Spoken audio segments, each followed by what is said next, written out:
അപ്പോൾ റോമാലേഖനത്തിൽ വിശ്വാസത്താനുള്ള നീതീകരണം പൗലോസ് സ്ഥാപിച്ചു. എന്നാൽ യാക്കോബ് അപ്പോസ്തലൻ അതിനെ ഖണ്ഡിക്കുന്നില്ല. യാക്കോബ് പറയുക പ്രവൃത്തി വേണം. അപ്പോൾ പ്രവൃത്തിക്കാണ് യാക്കോബ് കുറച്ചുകൂടെ ഊന്നൽ കൊടുക്കുന്നത്. അതിന് അബ്രഹാമിനെ എടുത്ത് ഉദ്ധരിച്ചു, റാഹാബിനെയൊക്കെ എടുത്ത് യാക്കോബ് തെളിയിച്ചു.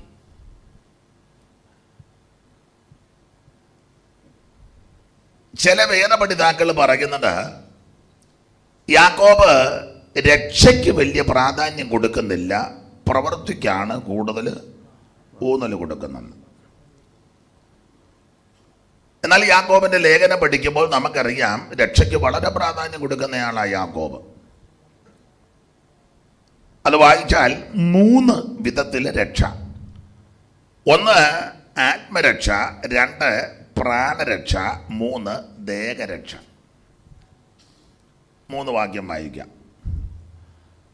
1-ാം അധ്യായത്തിൻ്റെ 21-ഉം 5-ാം അധ്യായത്തിൻ്റെ 18-ഉം 19-ഉം 20-ഉം 2-ാം അധ്യായത്തിൻ്റെ 16-ഉം 1:21. ആകയാൽ എല്ലാ അഴുക്കും ദുഷ്ടതയുടെ ആധിക്യവും വിട്ട് നിങ്ങളുടെ ആത്മാക്കളെ രക്ഷിപ്പാൻ പ്രയോഗം മതി. ആത്മാക്കളെ രക്ഷിക്കാൻ. അപ്പൊ ആത്മരക്ഷ 5-ാം അധ്യായത്തിന്റെ ഒടുവിലത്തെ 2 വാക്യം ആ ചെറിയ കണ്ണിക. സഹോദരന്മാരെ, നിങ്ങളിൽ ഒരുവൻ സത്യം വിട്ട് തെറ്റിപ്പോവുകയും. അതാരാ വായിക്കുന്നത്? ചന്ദനം. വേറെ ശബ്ദത്തിൽ വായിച്ചതാ. വായിച്ചോ, കുഴപ്പമില്ല. വായിച്ചോ. സഹോദരന്മാരെ, നിങ്ങളിൽ ഒരുവൻ സത്യം വിട്ട് തെറ്റിപ്പോവുകയും. സഹോദരന്മാരെ, നിങ്ങളിൽ ഒരുവൻ സത്യം വിട്ട് തെറ്റിപ്പോകുകയും അവനെ ഒരുവൻ തിരിച്ചു വരുത്തുകയും ചെയ്താൽ പാപിയെ നേർവഴിക്ക് ആക്കുന്നവൻ അവന്റെ പ്രാണനെ മരണത്തിൽ നിന്ന് രക്ഷിക്കുകയും. പ്രാണനെ മരണത്തിൽ നിന്ന് രക്ഷിക്കുക, പ്രാണരക്ഷ. 1-ാം അധ്യായത്തിൽ ആത്മരക്ഷ, 5-ാം അധ്യായത്തിൽ പ്രാണരക്ഷ. അതുകൊണ്ടാണ് ശബ്ദം അങ്ങനെ പതറുന്നു. നിർത്തിക്കൂ, ഇത് നിർത്തണോ?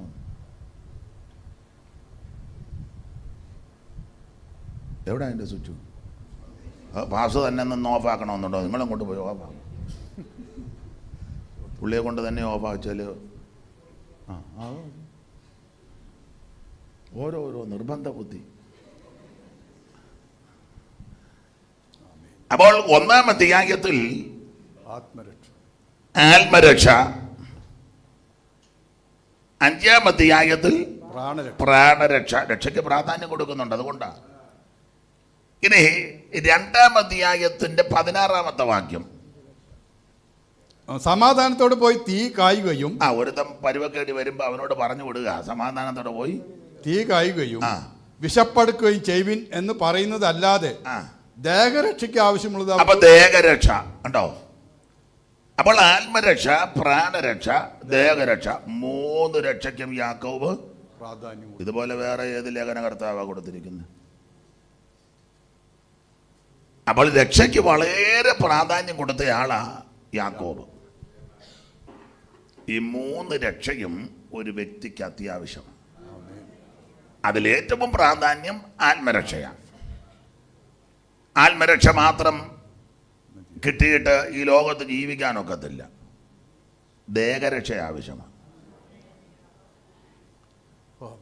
ദേഹരക്ഷ. നമ്മൾ കൂടുതലും ആത്മരക്ഷ പ്രാപിച്ചത് കൊണ്ട് ഇപ്പം നമ്മൾ ഈ ഉപവസിച്ച് പ്രാർത്ഥിക്കുന്ന ദേഹരക്ഷയ്ക്ക് വേണ്ടിയാണ്. ആ ഇരിപ്പ് കാണുമ്പോൾ അറിയാം. രോഗം മാറണം, ക്ഷീണം മാറണം, ബലപ്പെടണം, ശക്തിപ്പെടണം, പിന്നെ വസ്തു മേടിക്കണം, വീട് വെക്കണം. പണ്ട് പെന്തിക്കോസുകാർ മേടിക്കാൻ പ്രാർത്ഥിക്കുക, ഇപ്പം എല്ലാവരും വിൽക്കാൻ പ്രാർത്ഥിക്കുക. എല്ലാം ഇപ്പം തലതിരിവായി. അപ്പോൾ ആത്മരക്ഷ കൊണ്ട് മാത്രം ഈ ഭൂമിയിൽ ഒരു വ്യക്തിക്ക് ജീവിക്കാനൊക്കത്തില്ല. ദേഹരക്ഷ ആവശ്യമാണ്. അപ്പോൾ രക്ഷയ്ക്ക് വളരെ പ്രാധാന്യം കൊടുക്കുന്നയാളാണ് യാക്കോബ്. ആട്ടെ, 5 അധ്യായങ്ങളാണ് യാക്കോബിൻ്റെ ലേഖനത്തിൽ.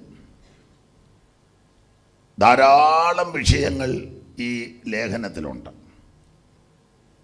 ഇന്ന് നമ്മൾ ചിന്തിച്ചു പോകാൻ ഉദ്ദേശിക്കുന്നതിൻ്റെ കാര്യങ്ങൾ 1-ാം അധ്യായവും 2, 3, 4, 5 ഒക്കെ പഠിക്കുമ്പോൾ പ്രധാനമായിട്ട് 1-ാം അധ്യായത്തിൽ പരീക്ഷ അല്ലെങ്കിൽ പരിശോധന അതിനെ സംബന്ധിച്ച 1:12.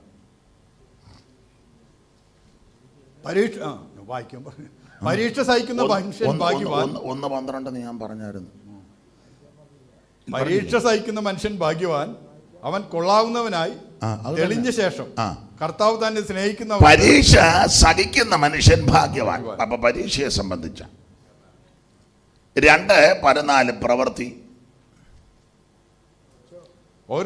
ഓരോരുത്തൻ 1:14 അല്ല 2:14. സഹോദരന്മാരെ, ഒരുത്തൻ തനിക്ക് വിശ്വാസമുണ്ടെന്ന് പറയുകയും പ്രവൃത്തികൾ ഇല്ലാതിരിക്കുകയും ചെയ്താൽ ഉപകാരം എന്ത്? അപ്പോൾ അവിടെ പ്രവൃത്തിക്ക് ഊന്നൽ കൊടുത്താണ് 2-ാം അധ്യായം 3:5 നാവ്. അങ്ങനെ തന്നെ നാവും ചെറിയ അവയവം എങ്കിലും, അങ്ങനെ തന്നെ നാവും ചെറിയ അവയവം എങ്കിലും വളരെ വമ്പ് പറയുന്നു. വളരെ വമ്പ് പറയുന്നു. അപ്പോൾ മതി. അപ്പം നാവിന് നിയന്ത്രണം. 3. 4-ാം അധ്യായത്തിന്റെ 7-ാം വാക്യമാണ് നമ്മൾ ഇപ്പം വായിച്ചത്. അവിടെ പിശാചിനോട് എതിർത്ത് നിൽക്കണം. 5-ാം അധ്യായത്തിൽ പ്രധാനമായിട്ട് 2 വിഷയമാണ്. ഒന്ന് യേശു ക്രിസ്തുവിന്റെ പ്രത്യക്ഷത 5:7. എന്നാൽ സഹോദരന്മാരെ, കർത്താവിന്റെ പ്രത്യക്ഷത. അപ്പോൾ 5-ാം അധ്യായത്തിൽ 2 വിഷയം പ്രധാനം. ഒന്ന് യേശു ക്രിസ്തുവിന്റെ പ്രത്യക്ഷത, 2 ന്യായാധിപതി വാതുക്ക നിപ്പുണ്ട്. 5:9. സഹോദരന്മാരെ, വിധിക്കപ്പെടാതിരിപ്പാൻ ഒരുവന്റെ നേരെ ഒരുവൻ ഞരങ്ങിപ്പോകരുത്. ഇതാ ന്യായാധിപതി വാതിക്കൽ നിൽക്കുന്നു. മതി. അപ്പോൾ ഈ ലേഖനം വളരെ ആഴമേറിയ ഈടുറ്റ ലേഖനമാണ്. 1-ാം അധ്യായത്തിൽ പരീക്ഷയെ സംബന്ധിച്ച്, 2-ാം അധ്യായത്തിൽ അവൻ പ്രവൃത്തിക്ക് പ്രാധാന്യം കൊടുക്കുന്നു, 3-ാം അധ്യായത്തിൽ നാവിന് നിയന്ത്രണം, 4-ാം അധ്യായത്തിൽ പിശാചിനോട് എതിർത്ത് നിൽക്കണം, 5-ാം അധ്യായത്തിൽ 2 വിഷയം യേശു ക്രിസ്തുവിന്റെ പ്രത്യക്ഷതയും അപ്പോൾ തന്നെ ന്യായാധിപതി വാതുക്കലുണ്ട്. 1-ാം അധ്യായത്തിൽ പറയുക പരീക്ഷ സഹിക്കുന്ന മനുഷ്യൻ ഭാഗ്യവാൻ. ഞാൻ എപ്പോഴും പറയും, നിങ്ങൾക്കും അറിയാം, ഈ ദൈവമക്കളോടുള്ള ബന്ധത്തിൽ പരീക്ഷ ഒരു പ്രശ്നമൊന്നുമല്ല. പരീക്ഷ വരണം. ഈ പരീക്ഷ കഴിയുമ്പോഴാണ് ഇയാൾ എങ്ങനെയാണെന്ന് തെളിയുന്നത്. അതുകൊണ്ട് പരീക്ഷ എല്ലാം കഴിഞ്ഞിരിക്കുക. റിസൾട്ട് വരുമ്പോൾ അറിയാം ഇവനെ 1 വർഷം അവിടെ എന്തിനാ പോയെന്ന്. ഇല്ലേ? ടിഫിനുമൊക്കെ കൊണ്ടുപോയി, കുപ്പിക്കകത്ത് വെള്ളം, സ്കൂബിയുടെ ബാഗ്, ഇല്ലേ? ജയിക്കുമോ? ജയിക്കുമോ? ജയിക്കുമോ? ജയിക്കുമോ?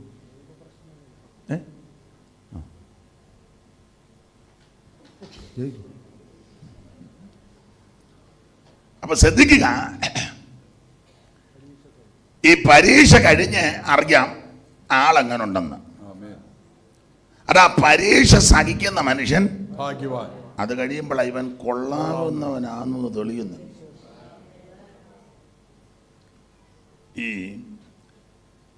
നന്നായിട്ട് പഠിക്കുന്ന പിള്ളേരുണ്ട്, നല്ലതുപോലെ അറ്റൻഡൻസ് ഒന്നും മുടക്കുകയില്ല, അന്നുള്ള പോർഷൻ അന്നന്ന് പഠിക്കും, ഹോംവർക്കുമൊക്കെ അന്നന്ന് ചെയ്യും, ക്ലാസ്സിലെ ടീച്ചർ പഠിപ്പിക്കുമ്പോൾ ശ്രദ്ധിച്ചിരിക്കും. ഇവിടെ ഇങ്ങോട്ട് നോക്കണം, നല്ല കാര്യമാണ് പറയുന്നത്. അന്നന്ന് പഠിക്കും, മറ്റു പിള്ളേരുമായിട്ട് വഴക്ക് കൂടുകയില്ല, ടീച്ചറെ ഇരട്ടപ്പേരൊന്നും പറയുകയില്ല. ചില പിള്ളേർ ടീച്ചറെ ഇരട്ടപ്പേര് പറയും. ഞങ്ങളെ പണ്ട് പഠിപ്പിച്ചപ്പോൾ ഒരു സാറുണ്ടായിരുന്നു, അതിന് പുള്ളി ഞാൻ പറയത്തില്ല, പുള്ളി എനിക്ക് ബഹുമാനം, എന്നെയും ഇല്ല, പുള്ളി ഇരട്ടപ്പേരാണ് വിളിക്കുന്നത്. അതിപ്പോൾ എനിക്ക് മൈക്ക് കൂടെ പറയാനൊക്കത്തില്ല.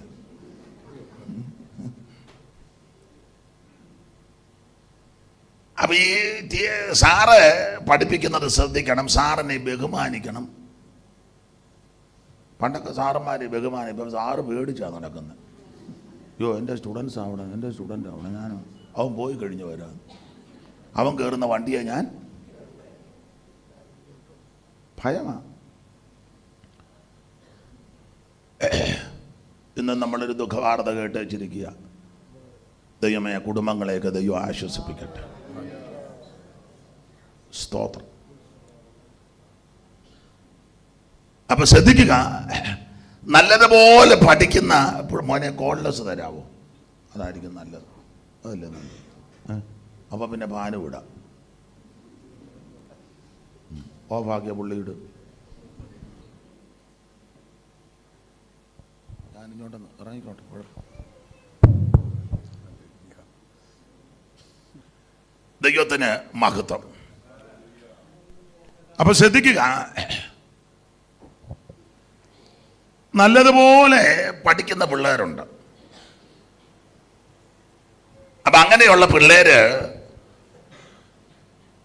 ഈ പരീക്ഷ പണ്ടത്തെ ഇപ്പോഴത്തെ എനിക്കറിയത്തില്ല കേട്ടോ. പണ്ടൊക്കെ ഇങ്ങനെ പ്രധാനപ്പെട്ട ഓണപ്പരീക്ഷയും ക്രിസ്തുമസ് പരീക്ഷയും ഞങ്ങളുടെ നാട്ടിൽ പറഞ്ഞ വലിയ പരീക്ഷ എന്നാ. ഓണപ്പരീക്ഷയും ക്രിസ്തുമസ് പരീക്ഷയും വലിയ പരീക്ഷ. അപ്പം ഈ നല്ലതുപോലെ പഠിക്കുന്ന പിള്ളേർക്ക് വലിയ പരീക്ഷ വരണമെന്ന അവരെന്നും പോയി കലണ്ടറെ നോക്കും വലിയ പരീക്ഷയുടെ ഡേറ്റ്.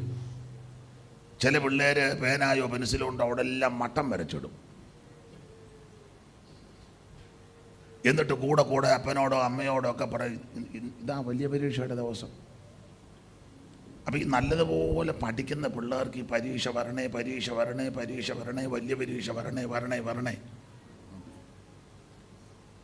കാരണം ഈ വലിയ പരീക്ഷ കഴിയുമ്പോൾ അറിയാം ഇത്ര നാളും പഠിച്ചതിൻ്റെ റിസൾട്ട്.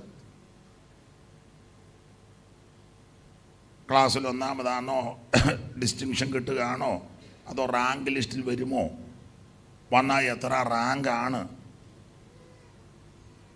അവർക്ക് വലിയ ആഗ്രഹമാണ്. കാരണം ഇവർ എന്നും പഠിക്കും, നന്നായിട്ട് പഠിക്കും, ഉറക്കളച്ചിരുന്ന് പഠിക്കും, കഷ്ടപ്പെട്ട് പഠിക്കും, ഒറ്റ അറ്റൻഡൻസ് കളഞ്ഞിട്ടില്ല, ടീച്ചറിനോട് ബഹളമില്ല, പിള്ളേരുമായിട്ട് വഴക്കുണ്ടാക്കുകയില്ല, കള്ളപ്പനിയാണെന്ന് പറഞ്ഞ് പമ്മി ഇരിക്കുകയില്ല. ചിലർക്ക് എന്നും അങ്ങ് വയറ്റ് വേദനയാണ്. ഇന്ന് പോകുന്നില്ല ഇവിടെ പള്ളിക്കൂടം, എനിക്ക് വയറ്റ് വേദന. പത്രം കഴിയുമ്പോൾ ഇവൻ്റെ വയറ്റ് വേദന.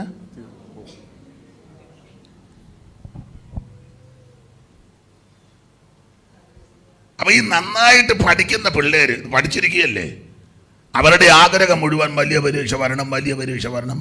കാരണം വലിയ പരീക്ഷ കഴിയുമ്പോൾ അറിയാം ഇവനെങ്ങനെ ഉണ്ടെന്ന്.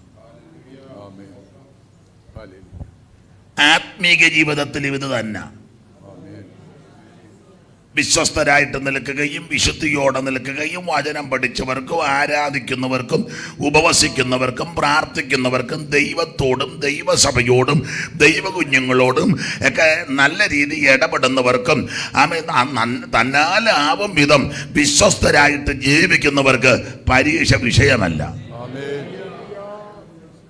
അവരുടെ ആഗ്രഹം പരീക്ഷ വരട്ടെ.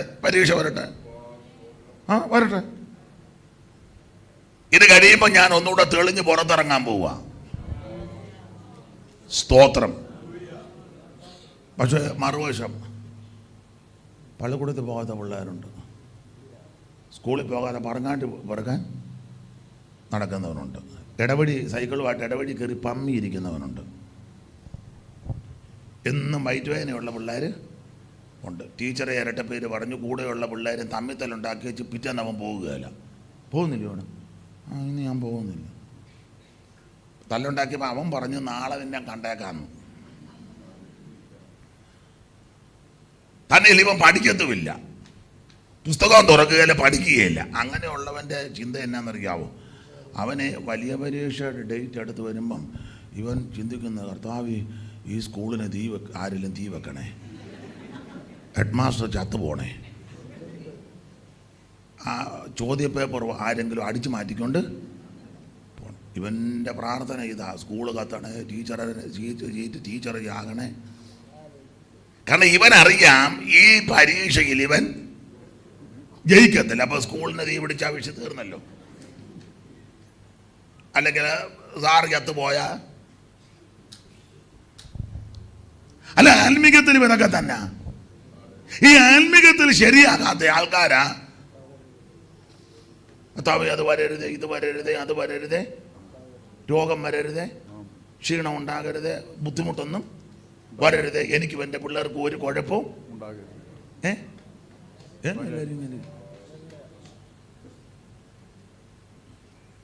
കൃപയുള്ള ദൈവ പൈതല് അങ്ങനൊന്നുമല്ല.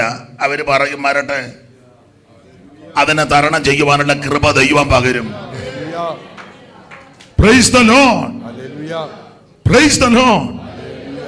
പൗലോസ് ഒരിക്കൽ പറഞ്ഞു, ഇപ്പം ഞാൻ യെരൂശലേമിലേക്ക് കടന്നു പോകുന്ന കഷ്ടങ്ങളും ബന്ധനങ്ങളും എനിക്കായിട്ട് കാത്തിരിക്കുന്നെന്ന് പരിശുദ്ധാത്മാവ് പട്ടണത്തോറും പ്രസ്താവിക്കുന്നു. പിന്നെ അവിടെ ചെല്ലുമ്പോൾ അറിയാ എന്തുവാണ്, പക്ഷെ ഞാൻ എൻ്റെ പ്രാണനെയൊന്നും വിലയിരുതാക്കില്ല. ദൈവകൃപയുടെ ഓട്ടവും കർത്താവാകുന്ന യേശുക്രിസ്തു തന്ന ശുശ്രൂഷയും തികയ്ക്കണമെന്ന് എനിക്കുള്ളൂ.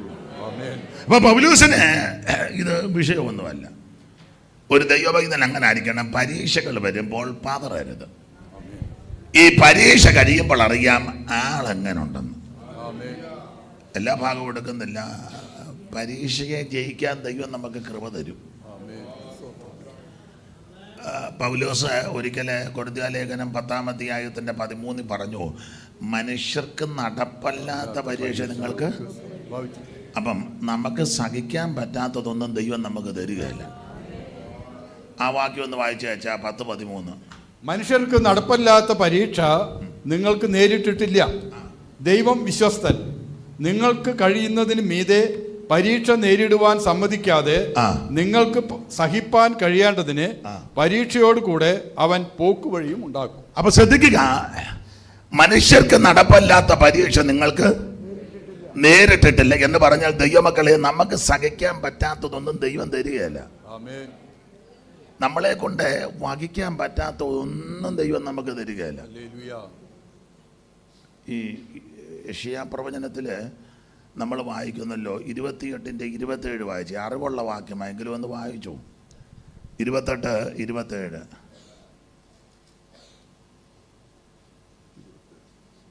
കരിഞ്ജീരകം മെതിവണ്ടി കൊണ്ട് മെതിക്കുന്നില്ല. കരിഞ്ജീരകം മെതിവണ്ടി കൊണ്ട് മെതിക്കുന്നില്ല. ജീരകത്തിന്മേൽ വണ്ടിയുടെ ചക്രം ഉരുട്ടുന്നതുമില്ല. വണ്ടിയുടെ ചക്രം കയറ്റി ഉരുട്ടുകയില്ല. മനസ്സിലായി കാണും. കരിഞ്ജീരകത്തിന്റെ മുകളില് മെതിവണ്ടി കയറ്റുകയില്ല. ജീരകത്തിന്റെ മണ്ടയിലെ അതിന്റെ ചക്രവും കയറ്റി ഉരുട്ടുകയില്ല. കാരണം ദൈവത്തിന് അറിയാം ഇത് ജീരകമാ, ഇത് കരിഞ്ജീരകമാ. പിന്നെ അതിനെ എങ്ങനെ ക്രമീകരിക്കുന്ന ചോദിച്ചാൽ വടികൊണ്ടും കോലുകൊണ്ടും. അടുത്ത വാക്യം, കരിഞ്ജീരകം വടികൊണ്ടും ജീരകം കോൽ കൊണ്ടും തല്ലിയെടുക്കുക അത്രേ ചെയ്യുന്നത്. അത്രേ ഉള്ളൂ. എന്ന് പറഞ്ഞാൽ നമുക്ക് സഹിക്കാൻ പറ്റാത്തതൊന്നും ദൈവം തരികയല്ല. ചിലരൊക്കെ ഇന്ന് പകൽ വന്നിരിക്കുന്നത്, മാസ്റ്ററെ ഞാനായതുകൊണ്ടാണ് ഇതെല്ലാം സഹിച്ചിങ്ങനെ നിൽക്കുന്നത്. അല്പം കൂടെ സാമർഥ്യമുള്ള സഹോദരിമാർ പറയുന്നത്, മാസ്റ്ററെ ഞാനായതുകൊണ്ടാണ് ഇതെല്ലാം സഹിച്ച് ഇങ്ങേരുടെ കൂടെ. മാസ്റ്റർക്ക് ഞങ്ങളുടെ വീട്ടിലെ കാര്യമൊന്നും അറിയത്തില്ല, ഈ പുറംപൂച്ചയുള്ളൂ, ഇത് ആരാന്നറിയാം. ഞാൻ ഒരുത്തിയായതുകൊണ്ടാണ് അങ്ങനെ ചേർത്ത് പറയും. വേറെ വല്ല പെണ്ണുങ്ങളായിരുന്നെങ്കിൽ. അല്ല, ഞാൻ ഒരു മറുപടി പറയാം. നിങ്ങൾക്കിത് സഹിപ്പാനും വഹിപ്പാനും ഈ പുള്ളിയെ കൈകാര്യം ചെയ്യാൻ കഴിവും പ്രാപ്തിയും കൃപയും വൈഭവവും തന്മയത്വവും ഒക്കെ ഉണ്ടെന്ന് ദൈവത്തിന് നിങ്ങളെ പറ്റി നല്ല ബോധ്യമുള്ളത് കൊണ്ടാണ് ഈ കേസ് നിങ്ങളുടെ ഈ തന്നെ കൊണ്ട് തന്നത്. ഇല്ലേ, ലണ്ടൻകാരൻ വന്നതാ, അല്ലേ, പേർഷ്യക്കാരനും വന്നതാ.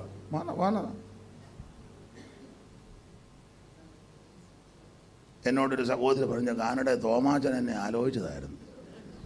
അന്നേരം ഇങ്ങേര് ഞാൻ പറഞ്ഞു, തോമാച്ചൻ ആയിരുന്നെങ്കിൽ തോമാച്ചൻ നിന്നെ കൊന്നേനോ. ഈ പുള്ളിയെ ദൈവം നിൻ്റെ തന്നിരിക്കുക. പണ്ട് ഉണ്ണിച്ചായം പറയുമായിരുന്നു, KM ജോസഫ് അവർകൾ, ഏലിയാമ്മയ്ക്ക് പറ്റിയതാ എനിക്ക് പറ്റിയതാ. നാട്ടിലൊരു ചൊല്ലുണ്ടെന്ന്, തവിക്കൊത്ത കാണാം. അതുകൊണ്ട് സങ്കടപ്പെടുക തന്നെ ഇത്ര സങ്കടപ്പെടുകയൊന്നും ചെയ്യരുത്. നമുക്ക് സഹിക്കാൻ പറ്റാത്തതൊന്നും ദൈവം തരികയില്ല. കരിജീരകത്തിൻ്റെ മേൽ ദൈവം മെതിവണ്ടിയും ജീരകത്തിന്മേൽ ചക്രവും കയറ്റി ഉരുട്ടത്തില്ല. അതിനെ കോല് കൊണ്ട് മടി കൊണ്ട് വടിക്കും. അപ്പം ചില അടിയും വടിയുടെ ഒരു അടിയൊക്കെ ഏൽക്കുമ്പോൾ ക്ഷീണിക്കരുത്. ദൈവം മറന്നിട്ടില്ല, ദൈവം തള്ളിക്കളഞ്ഞതല്ല. പൊന്നുപോലെ നിന്നെ പുറത്തിറക്കുക. ചില രോഗപീഠകൾ വരുമ്പോൾ നിരാശപ്പെട്ടു പോകരുത്. ദൈവം നിന്നെ ഉപേക്ഷിച്ചതല്ല, അവിടുന്ന് സൗഖ്യമാക്കാൻ ശക്തനാണ്. ചില ബുദ്ധിമുട്ടുകളും ഞെരുക്കങ്ങളും ഒക്കെ വരുമ്പോൾ ആമ ക്ഷീണിച്ചു പോകരുത്. ദൈവം നമ്മെ മറന്നതല്ല, ഉപേക്ഷിച്ചതല്ല. എന്നെ മോനെ മൈക്കിനൊരു എൻ്റെ കുഴപ്പമാണോ മൈക്കിൻ്റെ കുഴപ്പമാണോ? ദൈവത്തിന് മഹത്വം. അവിടെ തന്നെ നിൽക്കണോ? അപ്പൊ ശ്രദ്ധിക്കുക. ഈ പരുവത്തിന് നിൽക്കുക. നീ ഇടക്കിടക്ക് ഓടിച്ചു വരും. അപ്പൊ നമുക്ക് സഹിക്കാൻ പറ്റാത്തതൊന്നും നമ്മുടെ ദൈവം നമുക്ക് തരികയല്ല. പരീക്ഷയോട് കൂടെ അവിടുന്ന് പോക്കുവഴി ഉണ്ടാക്കും. അല്ല, ഞാൻ വിശദീകരിക്കുന്നില്ല. 1-ാം അധ്യായത്തിൽ പരീക്ഷയെ സംബന്ധിച്ച് പക്ഷേ യേശുക്രിസ്തുവിനെ പിശാച് പരീക്ഷിച്ചു. നമ്മൾ വായിക്കുന്നുണ്ടല്ലോ, നമുക്കറിയാം വചനം. മത്തായി സുവിശേഷത്തിൽ വായിക്കുന്നത് 40 ദിവസം കഴിഞ്ഞപ്പോൾ പരീക്ഷകൻ അടുത്തു വന്നെന്ന. എന്നാൽ ലൂക്കോസിന്റെ സുവിശേഷം പഠിക്കുമ്പോൾ 40 കഴിഞ്ഞപ്പോൾ അല്ല, 40 കഴിഞ്ഞപ്പോൾ വന്നു, പക്ഷേ 40 ദിവസവും പരീക്ഷിച്ചെന്ന. നിങ്ങൾക്ക് നെല്ലിക്കൊന്നും കാര്യമൊന്നും പഠിപ്പിക്കുമോ? നമ്മുടെ എല്ലാം പഠിച്ച് നല്ല തേകഞ്ഞിരിക്കുക. അതുകൊണ്ട് ചിലർ വേറെ പുസ്തകം പോലും കൊണ്ടുവന്നിട്ടില്ല. ചിലർ കൊണ്ടുവന്നവരോട്ട് ഇതുവരെ തുറന്നു പോലുമില്ല. കാരണം അത്രയ്ക്ക് തിട്ടമാണ്. പിന്നെ അദ്ദേഹം എനിക്ക് സഹായിച്ച് വായിച്ചു തരിക. അഭിനന്ദിക്കുന്നു. പേരെന്തുവാ? നല്ല പേരാ. പേര് കളയരുത്. നന്നായിട്ട് വായിക്കുന്നുണ്ട്. ദൈവം അനുഗ്രഹിക്കട്ടെ. അപ്പോൾ മത്തായി സുവിശേഷത്തിൽ വായിക്കുന്നത് ഉപവാസം കഴിഞ്ഞപ്പോൾ പരീക്ഷകൻ വന്നത്. വായിച്ചു വെച്ചാ 4:1, മത്തായി 4:1. അനന്തരം പിശാചിനാൽ പരീക്ഷിക്കപ്പെടുവാൻ യേശുവിനെ ആത്മാവ് മരുഭൂമിയിലേക്ക് നടത്തി. യേശുക്രിസ്തുവിനെ ആത്മാവ് മരുഭൂമിയിലേക്ക് നടത്തി. അടുത്തത് അവൻ 40 പകലും 40 രാവും ഉപവസിച്ച ശേഷം അവന് വിശന്നു. അപ്പോൾ പരീക്ഷകൻ അടുത്തു. മത്തായി സുവിശേഷത്തിൽ വായിക്കുന്നത് 40 പകലും 40 രാവും യേശു ഉപവസിച്ചു. അപ്പോൾ യേശുവിന് വിശന്നു. അപ്പോൾ പരീക്ഷകൻ അടുത്തു വന്നു. അപ്പൊ ഇത് ഓടിച്ച് വായിച്ചാൽ നമുക്ക് തോന്നും 40 കഴിഞ്ഞപ്പോൾ ആ പിശാച് 41 നാൾ ഉപവസിച്ചിടവേ നീ താൽപര്യത്തോടടുത്തു വൈരിയായോ. 40 നാൾ ഉപവസിച്ചിടവേ നീ താൽപര്യത്തോടടുത്തു വൈരിയാ. ദുഷ്ടമാം പ്രലോഭനത്തി ഒട്ടുമേ വാഴിപ്പെടാതെ നിഷ്ഠയാല ഘോര വൈരിയെ തോൽപ്പിച്ചൊരു സിയോൻ മണവാളനെ.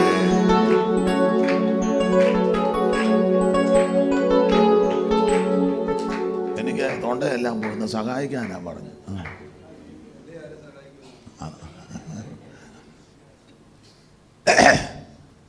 അപ്പോൾ മത്തായി വായിക്കുന്നത് 40 ദിവസം കഴിഞ്ഞപ്പോൾ പരീക്ഷകൻ അടുത്തു വന്ന. ചിലരോർക്കുന്ന ഉപവസിക്കുമ്പോൾ മാത്രം ഇവൻ വരുവോളെന്ന്. അതിനാ എപ്പോഴും ഈ ഉപവാസം രക്തം അങ്ങോട്ട് അല്ല. ചിലരുടെ ധാരണ അയ്യോ ഉപവസിക്കുമ്പോൾ മാത്രമല്ല. വായിച്ചേ ഉൽപ്പത്തി 3:1. യഹോവയായ ദൈവം ഉണ്ടാക്കിയ എല്ലാ കാട്ടുജന്തുക്കളെക്കാളും പാമ്പ് കൗശലമേറിയതായിരുന്നു. അത് സ്ത്രീയോട് തോട്ടത്തിലെ യാതൊരു വൃക്ഷത്തിന്റെ ഫലവും നിങ്ങൾക്ക് തിന്നരുതെന്ന് ഇവിടെ അമ്മാമ്മ ഉപവാസ പ്രാർത്ഥനയൊന്നും അല്ലായിരുന്നല്ലോ. അമ്മാമ്മയാന്ന് ഈ തോട്ടത്തിലെ എല്ലാ ഫലമൂലാദികളും അനുഭവിച്ചുകൊണ്ടിരിക്കുക. ആപ്പിളും പൈനാപ്പിളും ചെറിയും ഗൂസ്ബെറിയും പിന്നെ ഇഷ്ടം പോലെ വെള്ളവും. അപ്പം നല്ല കഴിപ്പും കുടിപ്പും ഒക്കെ കഴിഞ്ഞ് ചെന്നപ്പോഴും പിശാച് നമ്മൾ ഓർക്കുന്ന ഈ ഉപവസിക്കുമ്പോൾ മാത്രമാണ് വരുന്നത്, വെറുതെ ഇരുന്നാലും വരും. അത് നമുക്ക് നമ്മുടെ വിഷയത്തിൽ വരാം. ചുമ്മാ ഇരുന്നപ്പോൾ ദാവീദിന് തോന്നിപ്പിച്ചില്ലേ എണ്ണണമെന്ന്.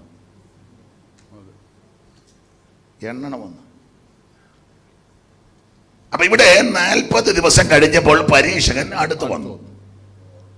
മത്തായി അങ്ങനെ വായിക്കുന്നത്, ലൂക്കോസ് അങ്ങനല്ല. വായിച്ച ലൂക്കോസ് 4:1 മുതൽ. യേശു പരിശുദ്ധാത്മാവ് നിറഞ്ഞവനായി യോർദാൻ വിട്ട് മടങ്ങി. ആത്മാവ് അവനെ മരുഭൂമിയിലേക്ക് നടത്തി. പിശാച് അവനെ 40 ദിവസം പരീക്ഷിച്ചു കൊണ്ടിരുന്നു. മതി,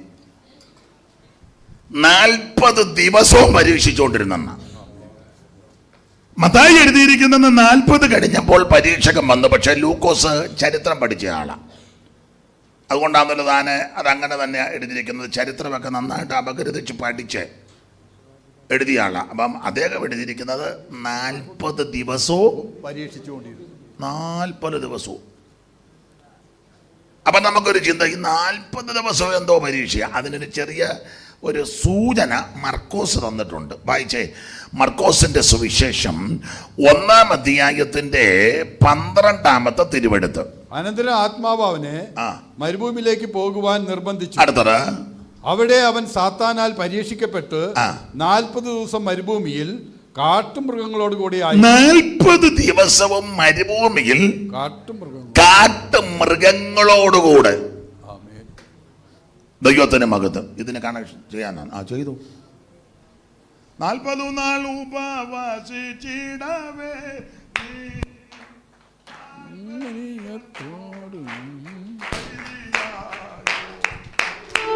40 നാൾ ഉപവസിച്ചിടവേ നീ താൽപര്യത്തോടടുത്തു വൈരിയായോ ദുഷ്ടമാം പ്രലോഭനത്തിനൊട്ടുമേ വാടിപ്പെടാതെ നിത്യയാല ഘോര വൈരിയെ തോൽപ്പിച്ചോരു സിയോൻ മണവാളനെ ശ്രീ നരപതിയെ സിയോൻ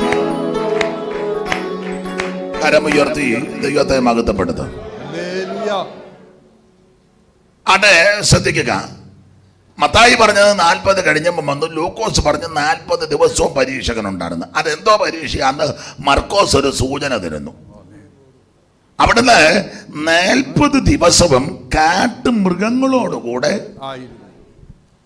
ഈ കാട്ടുമൃഗങ്ങളോടുകൂടെ 40 ദിവസം എന്ന് പറഞ്ഞ ആന, കരടി, പുലി, കടുവ ഇത്യാദി ഹിംസ ജന്തുക്കളുമായിട്ട് കർത്താവ് ഫാസ്റ്റിംഗ് പ്രയർ നടത്തിയെന്നല്ല. അല്ല, തന്നെയുമല്ല, കർത്താവ് ഉപവസിച്ച ആ സ്ഥലത്ത് ഈ ഇത്യാദി വന്യമൃഗങ്ങളെല്ലാം മറ്റുമില്ല.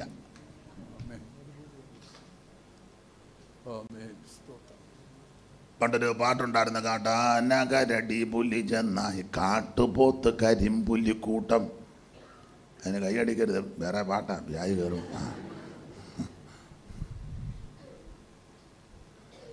താളം ഉണ്ടെന്ന് പറഞ്ഞുകൊണ്ട് കയറി. അപ്പൊ ഈ 40 ദിവസവും അവിടുന്ന് കാട്ടുമൃഗങ്ങളോടുകൂടെയായിരുന്നു. എന്ന് പറഞ്ഞാൽ ആന, കരടി, പുലി, കടുവ, കുറുക്കന്, ഇങ്ങനെയുള്ള ജീവികളുമായിട്ടല്ലേ മൃഗങ്ങളുമായിട്ട് ഉപവസിച്ച നല്ല അർത്ഥം. ഒന്നുകൂടെ വേദപുസ്തകത്തോട് യോജിച്ച് പറഞ്ഞാൽ ഈ 40 ദിവസവും മൃഗീയമായ പല വിഷയങ്ങളാണ് വന്നത്. ഇനി ഒന്നുകൂടെ തെളിച്ച് പറഞ്ഞാൽ, ഈ മൃഗത്തിൻ്റെ സ്വഭാവമുള്ള ആൾക്കാരുണ്ട്. സ്ഥലവും ഒന്നും ഞാൻ പറയത്തില്ല. ഒരാളെ പറ്റി പറഞ്ഞു, പുള്ളിയെ അറിയാമോ ഞാൻ പറഞ്ഞില്ല. അതാണ് കാളക്കുഞ്ഞുഞ്ഞു.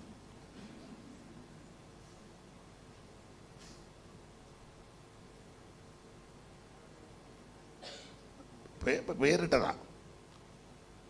ഈ സ്വഭാവവും രീതിയും സംസാരവും അനുസരിച്ച് പേരിടും. ഒരിക്കലൊരു സഭയിൽ ചെന്നപ്പോൾ പുള്ളിയോട് അഖിലാണ്ടൻ തങ്കച്ചൻ പ്രാർത്ഥിക്കുമെന്ന്. പുള്ളിയുടെ അഖിലാണ്ടൻ തങ്കച്ചൻ. അപ്പം ഞാൻ ചോദിച്ചാൽ, ആ പുള്ളി എപ്പോൾ പ്രാർത്ഥിച്ചാലും അഖിലാണ്ടങ്ങളുടെ ഉടയവനായ, അതിന് PIP പിള്ളേരിട്ട് കൊടുത്ത പേരാണ് അഖിലാണ്ടൻ തങ്കച്ചൻ. എങ്ങനെയുണ്ട്?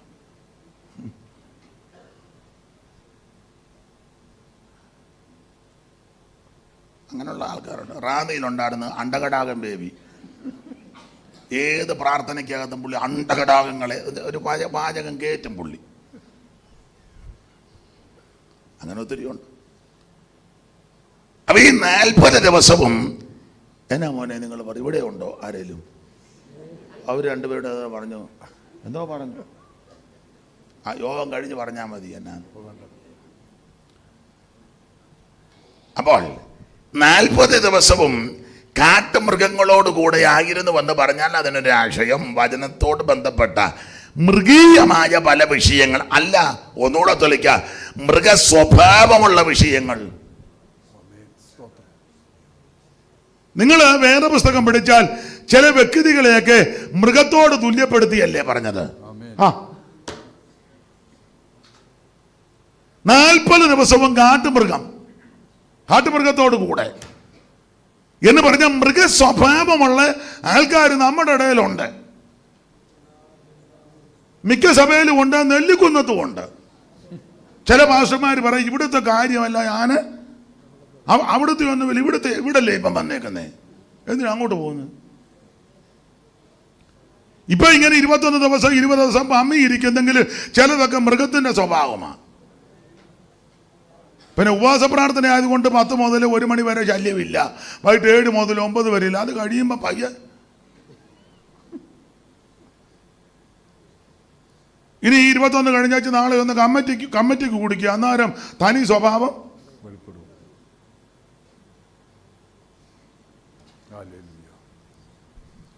മൃഗീയ സ്വഭാവം.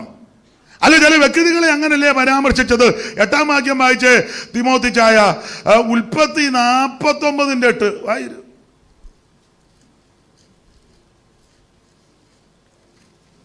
മൈക്കെല്ലാം നെഞ്ചാ തണക്കി വെച്ചേക്കാന്നല്ലോ. കൊള്ളാം, നന്നായിരിക്കുന്നു. യഹൂദയെ സഹോദരന്മാർ നിന്നെ പുകഴ്ത്തും. വായിക്കൂ, താഴോട്ട് വായിച്ചു. നിന്റെ കൈ ശത്രുക്കളുടെ കഴുത്തിൽ ഇരിക്കും. പിന്നെ അപ്പന്റെ മക്കൾ നിന് മുമ്പിൽ നമസ്കരിക്കും. യഹൂദ ഒരു ബാലസിംഹം. അപ്പൊ യഹൂദയ്ക്ക് സിംഹ പ്രകൃതിയാ, സിംഹ സ്വഭാവമാ.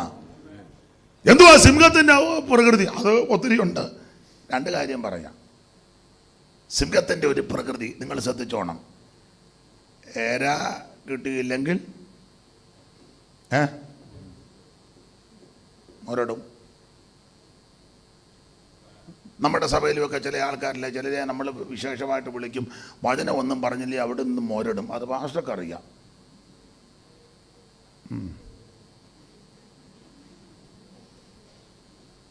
ശുശ്രൂഷകന്മാർക്കറിയാം. ലോറിച്ചമ്പയ്യ അടഞ്ഞിരിക്കുക മിക്കവാറും. 2, സിംഹത്തിൻ്റെ ഒരു പ്രകൃതി നിങ്ങൾ ശ്രദ്ധിച്ചോണം. എലിയെ പിടിക്കാനാന്നേലും പുലിയെ പിടിക്കാനാന്നേലും സർവശക്തിയോടാ ചാടുന്നത്. എലിയെ പിടിക്കാനാന്നേലും പുലിയെ പിടിക്കാനാന്നേലും ഇതാ സിംഹത്തിന്റെ പ്രകൃതി. എലിയ നിൽക്കുന്ന കണ്ടിട്ടില്ലേ? ചെറിയ യോഗമാന്നേലും വലിയ യോഗമാന്നേലും നീ ദൈവത്തെ ആരാധിക്കണം. കോട്ടേജ് മീറ്റിംഗ് ആന്നേലും കൺവെൻഷൻ ആന്നേലും ഉപവാസമാന്നേലും ആള് കൂടുതലുണ്ടെങ്കിലും ആള് കുറവാന്നേലും നീ ദൈവത്തെ ആരാധിക്കണം. ദൈവത്തിന് മഹത്വം. ചിലർക്ക് ആരാധന വെളിപ്പെടണമെങ്കിൽ വലിയ സിസ്റ്റം വേണം, വലിയ ആൾക്കാർ വേണം, കെട്ടിയ പാട്ടുകാർ. പുള്ളിയൊന്നും പാടിയ ഏക്കുകയല്ലേ ചിലര്. ഇപ്പോഴാണെ കുറേ പാട്ടുകാർ കുറേ പേരുണ്ട്, ആകെ 2 പാട്ടേ ഉള്ളൂ, 2 പാട്ടുമായിട്ട് ഇറങ്ങിയിരിക്കുക. ഇത് മരണ വീട്ടിലും 2 പാട്ട്, പിന്നെ കല്യാണത്തിനും ഈ 2 പാട്ട്, പിന്നെ കുഞ്ഞിനെ പുറത്തിട്ടിരിക്കുന്നിടത്തും ഈ 2 പാട്ട്, സഭായോഗത്തിനും ഈ 2 പാട്ട്. കേൾക്കുന്ന എനിക്കറിയത്തില്ല. ഈ 2 പാട്ട് പാടാൻ ഇവന്മാരെ വിളിച്ചാൽ 25,000 30,000 റേറ്റ് എന്ന് കേൾക്കുന്നു. എനിക്കറിയത്തില്ല, കാരണം ഞാൻ വിളിച്ചിട്ടില്ല, വിളിക്കാനോട്ട് ഉദ്ദേശിക്കുന്നുമില്ല. ഇവരെ പോലുള്ളവർ നിന്ന് പാടി. ഇപ്പൊ എത്ര പാട്ട് പാടി? ഇന്ന് ഒരു 5-6 പാട്ട് പാടിയില്ലേ? എന്നാ ഒരു സങ്കടം.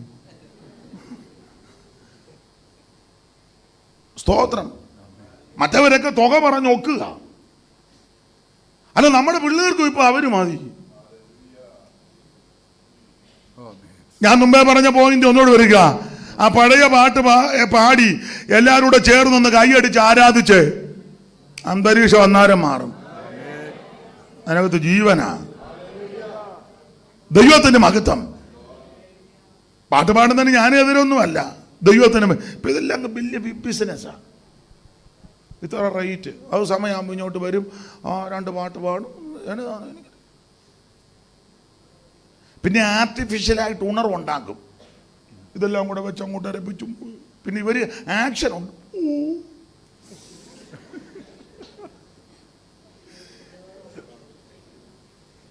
വെറുതെ സാമാന്യ ബുദ്ധിയുള്ളവർക്ക് ഇത് മനസ്സിലാകും. അതിന് പരിശുദ്ധാത്മാവ് ആ വിഷയത്തിൽ ഇടപെടണ്ട. സാമാന്യ ബുദ്ധിയുള്ളവർക്ക്, നമ്മൾ സാമാന്യ ബുദ്ധിയില്ല. ഇത് വെറുതെ പുറംപൂച്ച, ഇത് ചുമ്മാതാ. നിങ്ങൾക്കൊരു സങ്കടം പോലെ. ഇത് അകത്തിൽ നിന്ന് വരുന്നതും അനുഭവത്തിൽ നിന്ന് വരുന്നതും രുചിച്ച് പറയുന്നത് തമ്മിൽ വ്യത്യാസമുണ്ട്.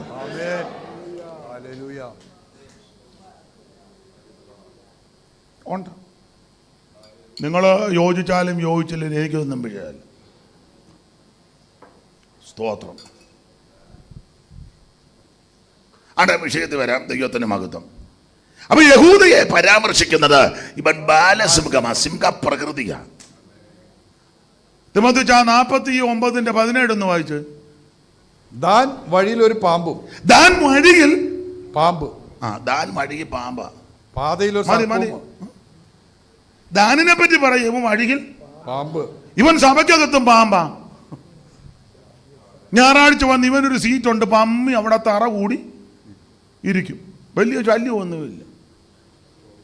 എപ്പോഴായാലും ഇവനെയും പെമ്പളെയും പിള്ളേരെയും പരാമർശിക്കുന്ന വിഷയം വല്ലോ പ്രസംഗത്ത് വന്നാൽ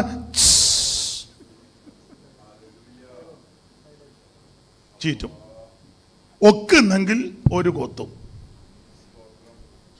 പാമ്പാ.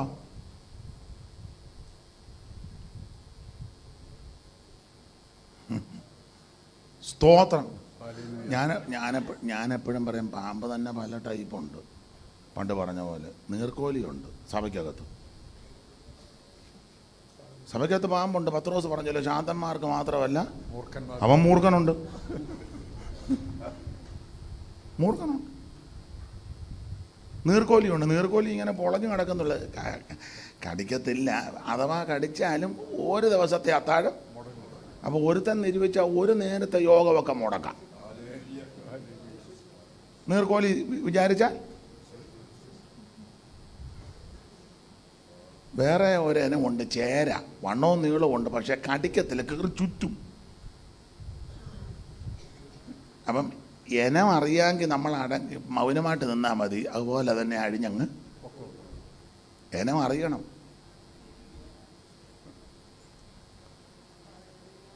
പിന്നെ മുമ്പേ പറഞ്ഞ പോലെ മൂർഖനുണ്ട്. അത് അവനെ സംബന്ധിക്കുന്ന വിഷയം വരുമ്പോൾ ഉണ്ട്. പിന്നെ ഇവിടെങ്ങും അധികം കാണില്ല. വെമ്പാലയുണ്ട്. വെമ്പാല, രാജവെമ്പാല. അത് ഉപവാസത്തിൻ്റെ ഒടുവിലത്തെ ദിവസമേ വരുവുള്ളൂ. എപ്പോഴും ഇറങ്ങുകയല്ല. നാളെ വരും മിക്കവാറും വെമ്പാല. തീരുകല്ലേ. വന്ന് പ്രത്യേക കസേരയിൽ ആ ഇരിപ്പൊക്കെ ഒന്ന് കാണണം. നല്ല നെടുപ്പമാ.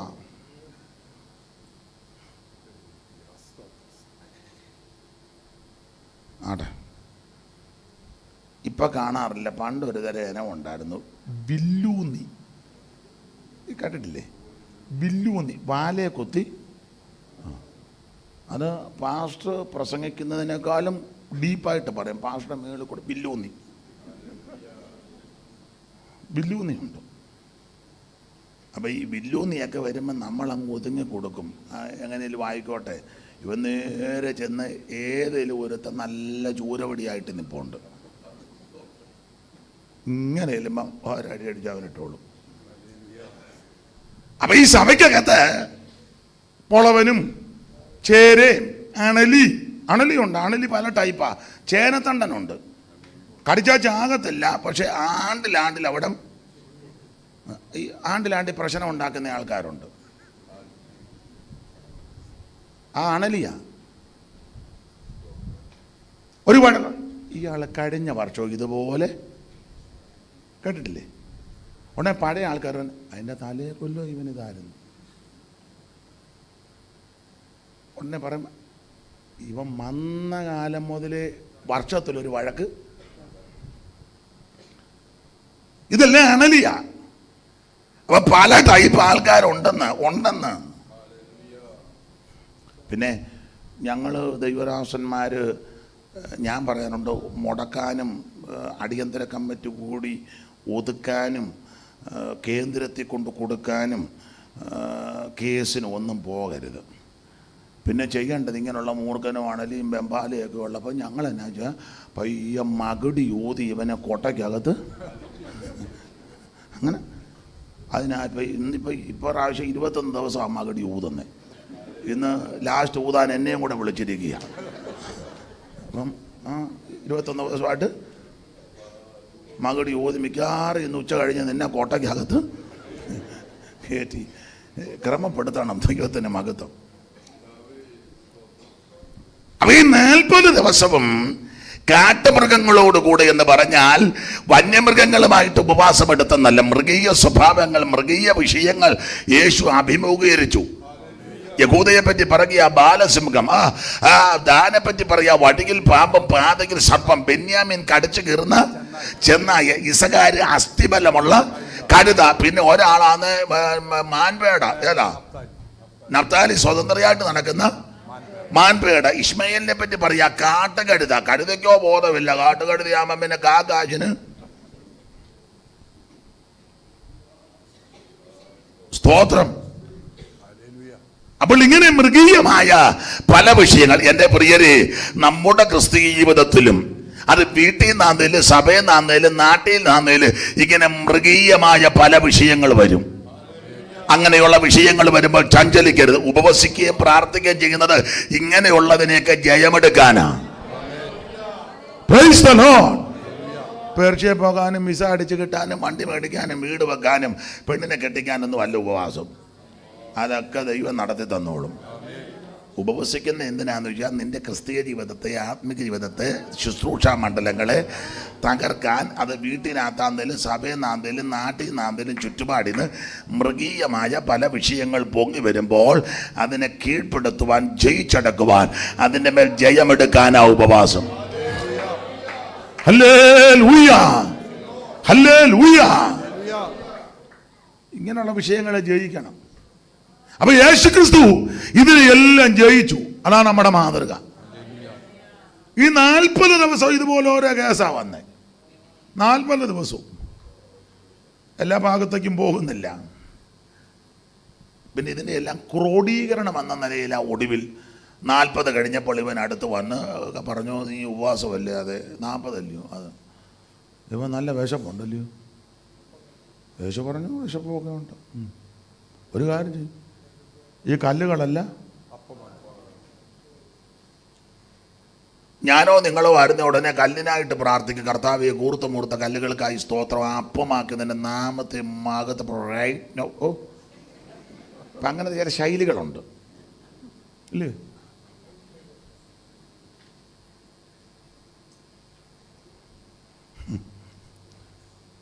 ഈ കല്ലുകളെല്ലാം അപ്പമായി തീരാൻ കൽപ്പിക്കാൻ യേശു പറഞ്ഞു, മനുഷ്യൻ അപ്പം കൊണ്ട് മാത്രമല്ല.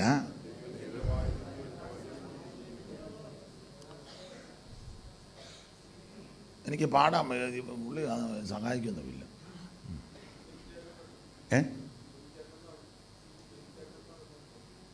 ആരാ? തിമോത്തിച്ചാൻ പാടുവന്നോ? ആയിക്കോട്ടെ. പുള്ളി എല്ലാ കേസും എടുക്കും. അപ്പം ഒരു പഴയ പാട്ടുണ്ട്, സ്വർഗേയാപ്പം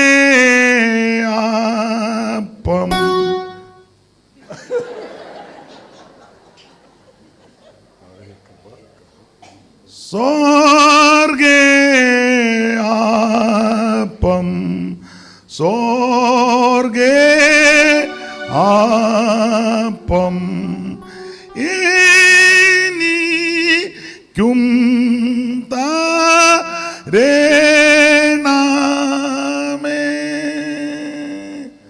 സ്വർഗേ അപ്പം സ്വർഗേ അപ്പം എനിക്കും തരേണമേ.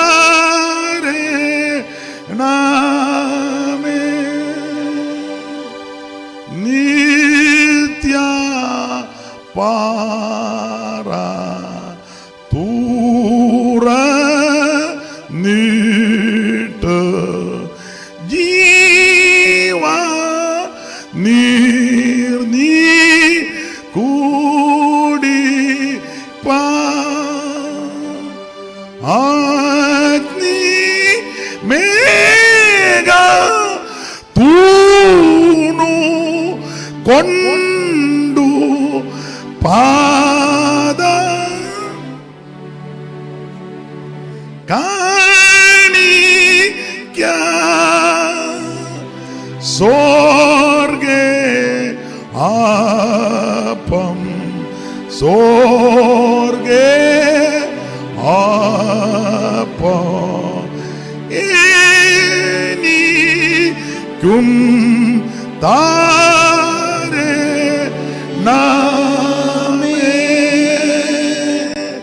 സ്വർഗേ അപ്പം സ്വർഗേ അപ്പം എനിക്കും തരേണമേ.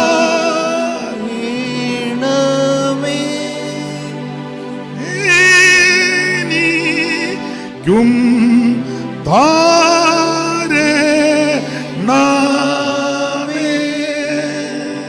നല്ല പാട്ട്. ഞാനേ ഈ പാട്ട് പഠിച്ചത് ഒരിക്കലെ രക്ഷിക്കപ്പെടുന്നതിന് മുമ്പ് ഞങ്ങളുടെ വീട്ടിലെ അടുത്ത് അമ്പലമുണ്ട്. അവിടെ വെളുപ്പിനെ നിർമ്മാല്യ ദർശനം തൊഴും. എല്ലാ ഞായറാഴ്ചയും അക്കരെ ഒരു അമ്പലമുണ്ട്, ആറിനക്കരെ, പള്ളിയറക്കാവ്, ദേവസ്വം ബോർഡിൻ്റെയാണ്. എല്ലാ ഞായറാഴ്ച അവിടെ പോവും. അപ്പം ഞായറാഴ്ച അവിടുത്തെ അമ്പലത്തിൽ പോയി ചടങ്ങെല്ലാം കഴിഞ്ഞ് എൻ്റെ കയ്യിൽ പ്രസാദവും കളപ്പക്കുറിയൊക്കെ ഉണ്ട്. ഇതുപോലൊരു 2 മുണ്ട് ഉത്തരിയുമൊക്കെ ഉണ്ട്.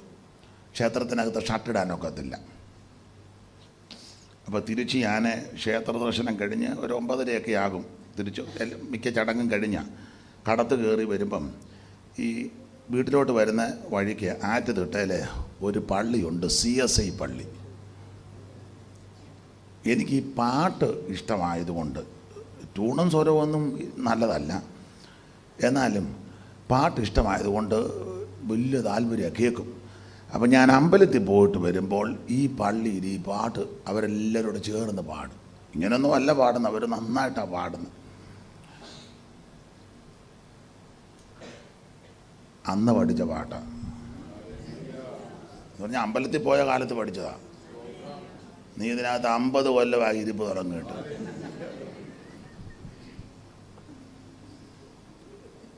പണ്ടൊരാൾ പറഞ്ഞിട്ട് പാട്ടുപുസ്തകം ഇല്ലാഞ്ഞിട്ടാണോ, സിയോൻ ഗീതാവലി ഇറക്കാഞ്ഞിട്ടാണോ, പണ്ടൊരു തള്ള പറഞ്ഞിട്ടാ മലയ്ക്ക് പോകാഞ്ഞിട്ടാണോ, കടുവ ഇല്ലാഞ്ഞിട്ടാണോ, അതാണ്ട് വന്ന് കുത്തിയിരിക്കുന്നു.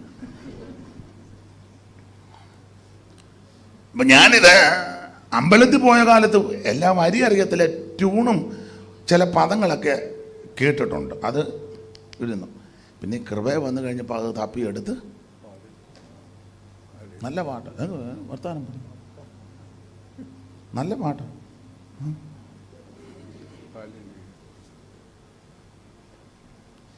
ഒരു വരിയും കൂടെ ഒന്ന് പാടും, അതിനകത്തുണ്ടോ പാട്ട്?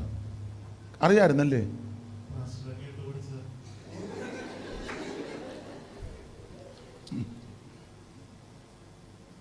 സ്വർഗേ അപ്പം സ്വർഗേ അപ്പം എനിക്കും തരേണമേ.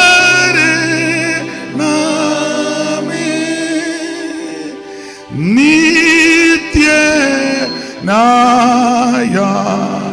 യഹോവ. മൊബൈലിൽ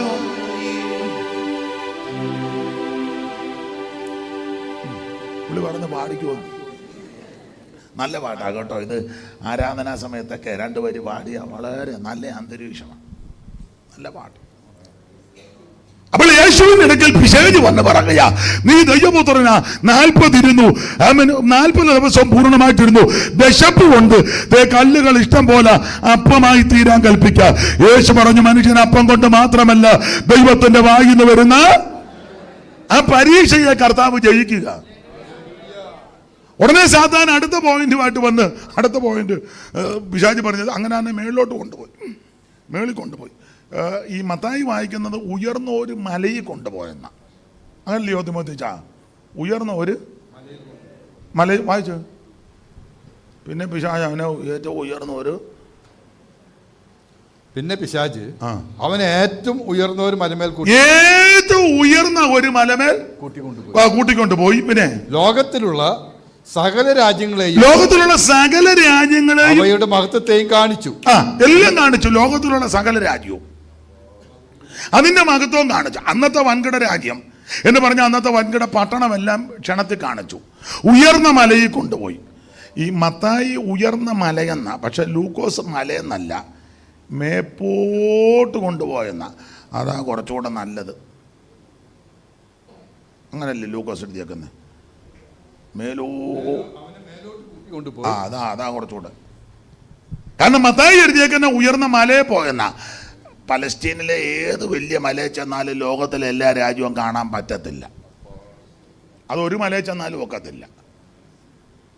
പരുമലയിൽ ചെന്നാലും ഒക്കത്തില്ല, കുരിശുമലയിൽ ചെന്നാലും ഒക്കത്തില്ല. പിന്നെ അവിടോട്ട് ഇപ്പൊ പോകാതിരിക്കുന്ന നല്ലത്, പ്രശ്നമാണ്.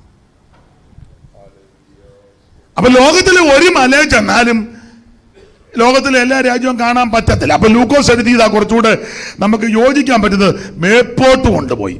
ഒന്നെങ്കിൽ ആത്മാവിൽ പോയി, ഇല്ലെങ്കിൽ ഭ്രമണപഥത്തിലെത്തി. അല്ല, അങ്ങനെ പോകാം, ആത്മാവിൽ പോകാം. നമ്മളിപ്പോ ഇവിടെ ഇരിക്കുമ്പോഴും എവിടെല്ലാം പോയിച്ചാ വന്നേക്കുന്നത്? കുറച്ചു മുമ്പ് ഞങ്ങളുടെ അവിടുത്തെ അമ്പലത്തിൽ പോയവർ വരെ ഉണ്ട്, ഇല്ലേ? എത്ര പ്രാവശ്യം വീട്ടിൽ പോയിച്ചാ വന്നിരിക്കുന്നത്? ഗ്യാസ് ഓഫ് ആക്കിയോ, പുറത്തെ കതക് അടച്ചോ, കുറ്റി. പിന്നെ ഇവിടെ നിന്ന് ഭാഷമാർ കരം ഉയർക്കാം, ലേലുയ, എന്നാൽ അവിടെ പോയിരിക്കുക. നമ്മുടെ എല്ലാം രീതി അതാ. അപ്പൊ ആത്മാവിൽ പോകാം. കാരണം യെഹെസ്കേൽ പ്രവചനം 8-ാം അധ്യായത്തിന്റെ 1 യെഹെസ്കേൽ 8:1 പെട്ടെന്ന്.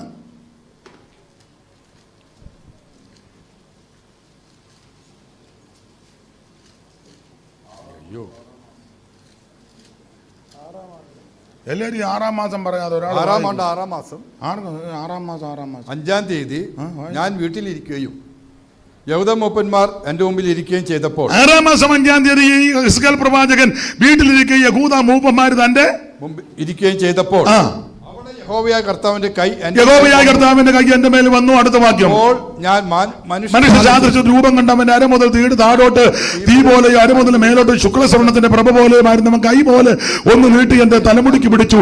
ആത്മാവ് എന്നെ ഭൂമിയുടെ ആകാശത്തിന്റെ മധ്യ ഉയർത്തി ദിവ്യ ദർശനങ്ങളാൽ യെരൂശലേമിന്റെ വടക്കോട്ടുള്ള അകത്തെ വാതിക്കൽ കൊണ്ട് നോക്കിക്കേ. ശരീരം ഇരിക്കുന്നത് ബാബേലിൽ, ടെൽ അബീബ് കോളനി. പക്ഷെ ആത്മാവിൽ എവിടെ പോയി? യെരൂശലേമിന്റെ വടക്കോട്ടുള്ള അകത്തെ വാതിക്കൽ. ശരീരം എവിടെ ഇരിക്കുന്നത്? ഓ പാറ, ഏനെ കമന്ന് കിടന്ന് മൊത്തം വായിക്കുന്നേ. ശരീരം എവിടെ ഇരിക്കുന്നത്? ബാബേലിൽ. ആത്മാവിൽ എവിടെ ചെന്നു? യെരൂശലേമിന്റെ വടക്കേ വാതിക്കൽ.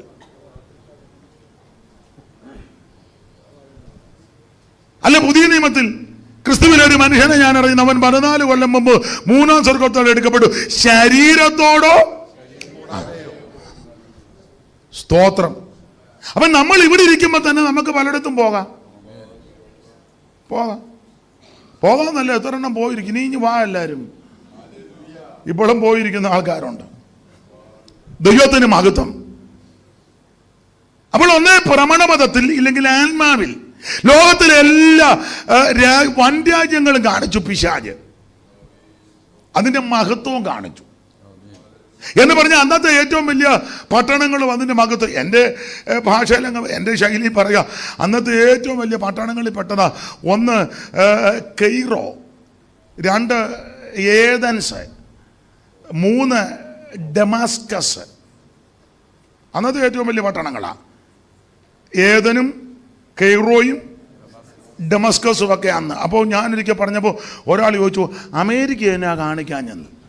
അമേരിക്ക അന്ന് പട്ടിക്കാടായിരുന്നു. അതൊക്കെ കഴിഞ്ഞ എത്രയോ നൂറ്റാണ്ടുകൾ കഴിഞ്ഞാൽ അമേരിക്ക കണ്ടുപിടിച്ചത് തന്നെ. അപ്പം അന്നത്തെ ഏറ്റവും വലിയ പട്ടണം ഈ പട്ടണങ്ങളാണ്. അതെല്ലാം അതിൻ്റെ മഹത്വമെല്ലാം ക്ഷണനേരത്തിൽ കാണിച്ചു വെച്ച് പിശാച് പറയുക, ഇതെല്ലാം എങ്കൽ വരവേൽപ്പിച്ചിരിക്കുക.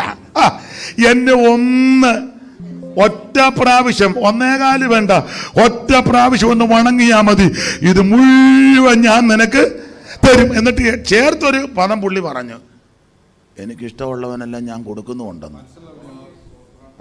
ഞാൻ എൻ്റെ ഭാഷയെ പറഞ്ഞതുള്ളൂ, എനിക്ക് ക്ലിയർ ആയിട്ട് വായിച്ചു. അതെങ്കിൽ ഏൽപ്പിച്ചിരിക്കുന്നു, എനിക്ക് മനസ്സുള്ളവന് ഞാൻ കൊടുക്കുന്നു. അങ്ങനെ എല്ലാവർക്കും മിക്കവർക്കും കിട്ടിക്കൊണ്ടിരിക്കുന്നത്. എനിക്ക് മനസ്സുള്ളവനല്ല കൊടുക്കുന്നുണ്ടെന്ന്. ദൈവത്തിന് മഹത്വം. ഒരു കാര്യം, ഇങ്ങനെയൊക്കെ പിശാച് പരീക്ഷിക്കുക. നമ്മളന്ന് അങ്ങോട്ടും ഇങ്ങോട്ടും നോക്കി ചൊന്ന് വണങ്ങും, പിന്നെ ഏറ്റു പറഞ്ഞാൽ മതിയല്ലോ. കാരണം കർത്താവ് ഇങ്ങനെ, ചിലരുടെ ധാരണ ഒരു ബക്കറ്റ് രക്തമായിട്ട് യേശു ഇരിക്കുക, നമ്മൾ പറയുമ്പോൾ പുള്ളി ഇരുന്ന്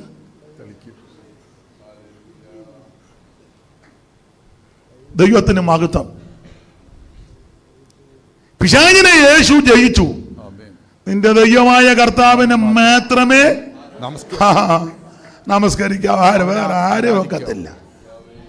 ഒടുവിൽ പിശാച് ഇതിന്റെ ക്രോഡീകരണം 40 ദിവസവും പരീക്ഷിച്ചു.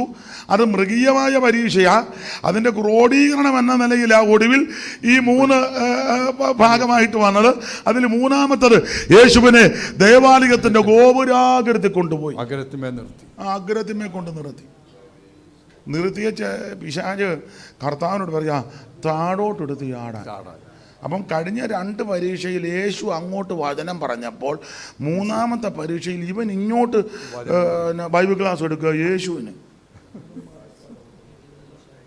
കഴിഞ്ഞ 2 പരീക്ഷയിൽ യേശു അങ്ങോട്ട് വചനം പറഞ്ഞു, അപ്പം കൊണ്ട് മാത്രമല്ല വചനം കൊണ്ട്. പിന്നെ പറഞ്ഞു, നിന്റെ ദൈവമായ കർത്താവിനെ മാത്രമേ ആരാധിക്കൂ. ഉടനെ അവന് മനസ്സിലായി മിക്കവാറും ഈ ചേമ്പ് ഈ കലത്തിനകത്ത് വേവില്ല. ഉടനെ അവൻ 3-മത് അവൻ വാക്കി കൊടുത്തോണ്ട് 91. 91 ഏത് 91?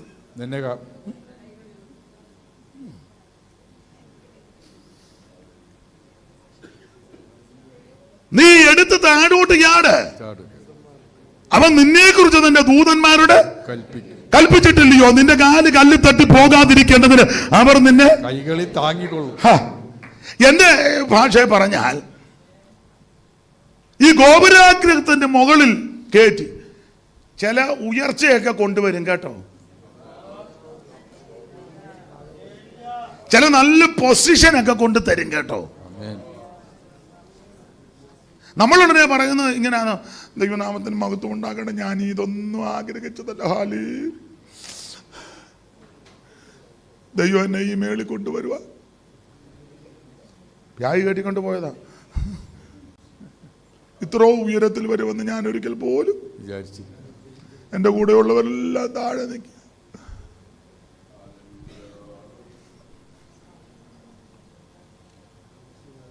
ചില സഭയുടെയൊക്കെ ചില പിന്നെ പ്രസിഡന്റ്, സെക്രട്ടറി, ട്രഷറർ ഒക്കെ അവർ അവസരം കൊണ്ടും ഞാനിതൊന്നും, അയ്യോ നിന്നെ അങ്ങോട്ട് കയറ്റിയത് 10 താഴെ ഇടാനാ. 3 വർഷം കഴിയുമ്പോൾ ഇവൻ്റെ കൃപയും പോയി, അഭിഷേകവും പോയി, പ്രാഗൽഭ്യവും പോയി. സത്യമല്ലേ? സത്യം പറ. എന്നോടൊരാൾ പറഞ്ഞു, എൻ്റെ അച്ഛാ എനിക്ക് നേരത്തെ നല്ല കൃപയായിരുന്നു, ഈ സ്ഥാനം കിട്ടിയേ പിന്നെ നമ്മൾ ശരി പറഞ്ഞാൽ ഈ കൂടെ ഉള്ളവന്മാരെല്ലാം നമുക്ക് എതിരാവുകൊണ്ട് നമ്മളും ഇതിനോട് യോജിക്കുകയല്ലാതെ അതുകൊണ്ട് ഞാനിപ്പോൾ കുറേ നാളായിട്ട് കർത്തൃമേശ എടുക്കുന്നില്ലെന്ന് മനസാക്ഷിക്ക് കുത്തല്. തിരുമേശ കൊണ്ടുവരും ബൈബിലിരിക്കുക ട്രാഫിക് പോലീസിനെ പോലെ.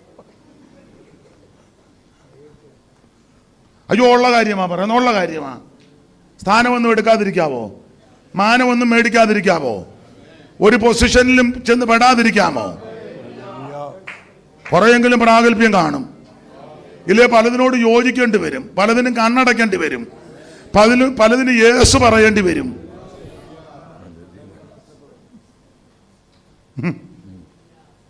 ഏറ്റവും മേളിലോട്ട് കൊണ്ടുപോയി.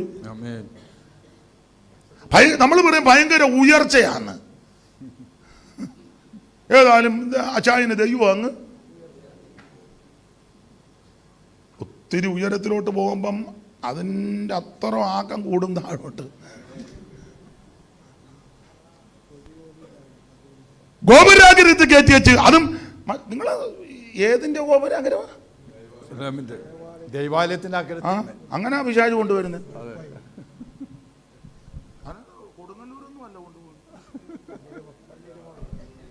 നമ്മളെ കൊടുങ്ങല്ലൂരും ഗുരുവായൂരും ഒന്നും അല്ല കൊണ്ടുപോകുന്നത്, നേരെ കുമ്പനാട്ടോട്ടാണ് അടിക്കുന്നത്. അല്ലെ നേരെ മുളക്കൂടേക്കാണ് വിടുന്നത്, അല്ലെ നേരെ പുനലൂരോട്ട് വിടും, അല്ലെങ്കിൽ തിരുവല്ല ഷാരോൺ, ഇല്ല നേരെ അടയാറിലോട്ട് അടിക്കും. ഏനാ കൊച്ചമ്മ ഇരുത്തി ഒരു മൂളം ചിരി അടയാറെന്ന് കേട്ടപ്പം ടിപ്പിങ്കാരിയായിരുന്നു.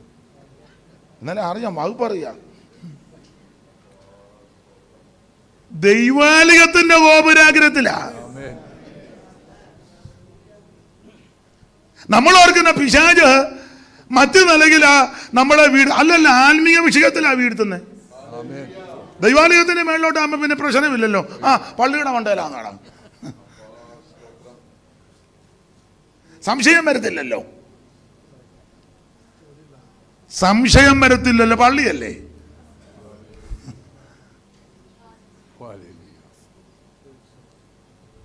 സ്തോത്രം. ആദ്യം പരീക്ഷിച്ചത് മരുഭൂമിയില, അപ്പൊ സംശയം വരും. രണ്ടാമത് ചുമ്മാ അങ്ങ് മേളിലോട്ട് കൊണ്ടുപോയി, അത് ഡൗട്ട് വരും. മൂന്നാമത് പള്ളിയുടെ മണ്ടയ്ക്ക.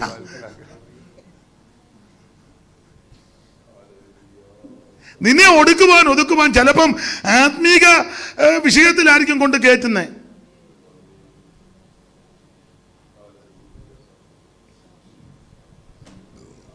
ചർച്ചിൽ വർഷിപ്പ് ലീഡറിന് കയറ്റി. അപ്പം നമ്മൾ ഏതായാലും അവനെ ഉഴപ്പിയിരിക്കുകയായിരുന്നു, അവനെ ഏതായാലും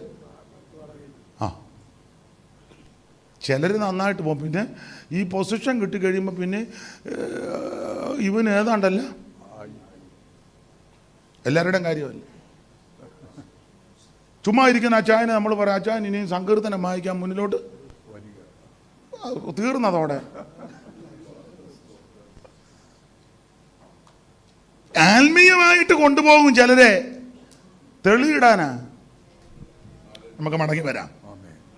ദൈവാലയത്തിന്റെ ഗോപുരാഗ്രഹത്തിൽ കയറ്റിയച്ച് സാത്താൻ പറയാ താഴോട്ടെടുത്ത് എന്നിട്ട് വാക്യവും പറഞ്ഞു. അപ്പോ ഓർത്തല്ലോ, അപ്പൊ നിന്നെ കുറിച്ച് തന്നെ ദൂതന്മാരോട് കൽപ്പിക്കും, നിന്റെ കാല് കല്ലിൽ തട്ടി പോകാതിരിക്കേണ്ടതിന്. ഞാനോ നിങ്ങളോ ആയിരുന്നെങ്കിൽ ഗ്ലോറി എന്നും പറഞ്ഞൊരു ചാട്ടം ചാടിയാൻ.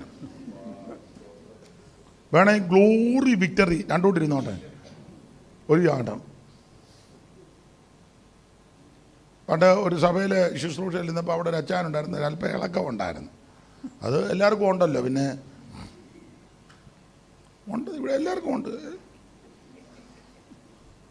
പിന്നെ നമുക്ക് ദൈവം കൺട്രോളും കൂടെ തന്നത് കൊണ്ടാണ് ഇങ്ങനെ മര്യാദയ്ക്ക് കസേരെ ഇരിക്കുന്നത്. പുള്ളിക്ക് ഇച്ചിരി കൺട്രോൾ പോയതാ. എല്ലാവർക്കും മട്ടുണ്ട്. പുസ്തകത്തിൽ വാക്യം സകല മനുഷ്യൻ്റെയും ഹൃദയത്തിൽ പ്രാന്തുണ്ടെന്ന്. വേറെ പുസ്തകത്തിൽ അങ്ങനെ ചില സഹോദരിമാർ പിള്ളേർ നിർബന്ധ ബുദ്ധി ഷാഡ്യവും ഒക്കെ നമ്മൾ ചില അമ്മമാർ പറയുന്നത്, കൊച്ചേ എന്നെ പ്രാന്ത് പിടിപ്പിക്കരുത് ഞാൻ. അപ്പം എല്ലാവർക്കും പ്രാന്തുള്ളതാണ്. അപ്പോൾ ഈ അച്ചായനെ അങ്ങ് ഇളകി വെച്ച് പുള്ളി ഒരു ദിവസം രാവിലെ ഈ വീടിൻ്റെ തിട്ടയിൽ ഒരു വലിയ വരിക്കപ്ലാവുണ്ട്, താഴെ വലിയ കുഴിയാണ്. ആ വരിക്കപ്ലാവിൻ്റെ ഒരു കവട്ട ഈ കുഴിയുടെ ഭാഗത്തോട്ടാണ് നിൽക്കുന്നത്. അപ്പം ഇങ്ങേര് തത്തി പിടിച്ച് രാവിലെ ഈ വരിക്കപ്പളാവേ കയറി. അവിടെ കയറി വെച്ചൊരു പാട്ട് കേട്ടുകൊണ്ട് കൊച്ചമ്മ ഇറങ്ങി വന്നപ്പോൾ ഇയാൾ ഇതിൻ്റെ അറ്റത്തോട്ട് പോവുക. മേളിലത്തെ കമ്പി പിടിച്ച് കവട്ടയെ കൂടെ നടന്ന് പാട്ടിൻ്റെ വരി ഇതാ. അവരുടെ വീട്ടുപേര് പറമുണ്ട എന്നാണ്. പട്ടാന്നേല് നല്ല താളമാണ് കേട്ടോ. പുള്ളി പാടുക, പറമുണ്ടയാണ് വെടിയുണ്ടയാണ് വെടിയുണ്ട ഞാനൊരു തീയുണ്ടയാണ്. നല്ല പ്രാസം ഒപ്പിച്ച നമ്മളെഴുതി അത്ര ഒക്കുകയല്ല. പറമുണ്ടയാണ് വെടിയുണ്ടയാണ് വെടിയുണ്ട ഞാനൊരു തീയുണ്ടയാണ്. എന്നിട്ട് ഭാര്യയോട് പറഞ്ഞ്, ഞാനിപ്പം താഴോട്ട് ചാടും, ദൂതന്മാരെന്നെ താങ്ങും കേട്ടാ. കൊച്ചമ്മ പറഞ്ഞ്, ചാടരുത്, ഞാനും പിള്ളേരും. പിന്നെ പുള്ളി പ്ലാവിൻ്റെ കവട്ടരുന്ന്, വിശ്വാസമില്ലാത്ത വിഡ്ഢി, എന്തിനാടി വേദപുസ്തകമായിട്ട്, എന്തിനേറെ എടുത്തൊരു ചാട്ടം, ഒരു വരി പല്ല്, ഒരു കാല്, കയ്യ്, വാരിയല് 3.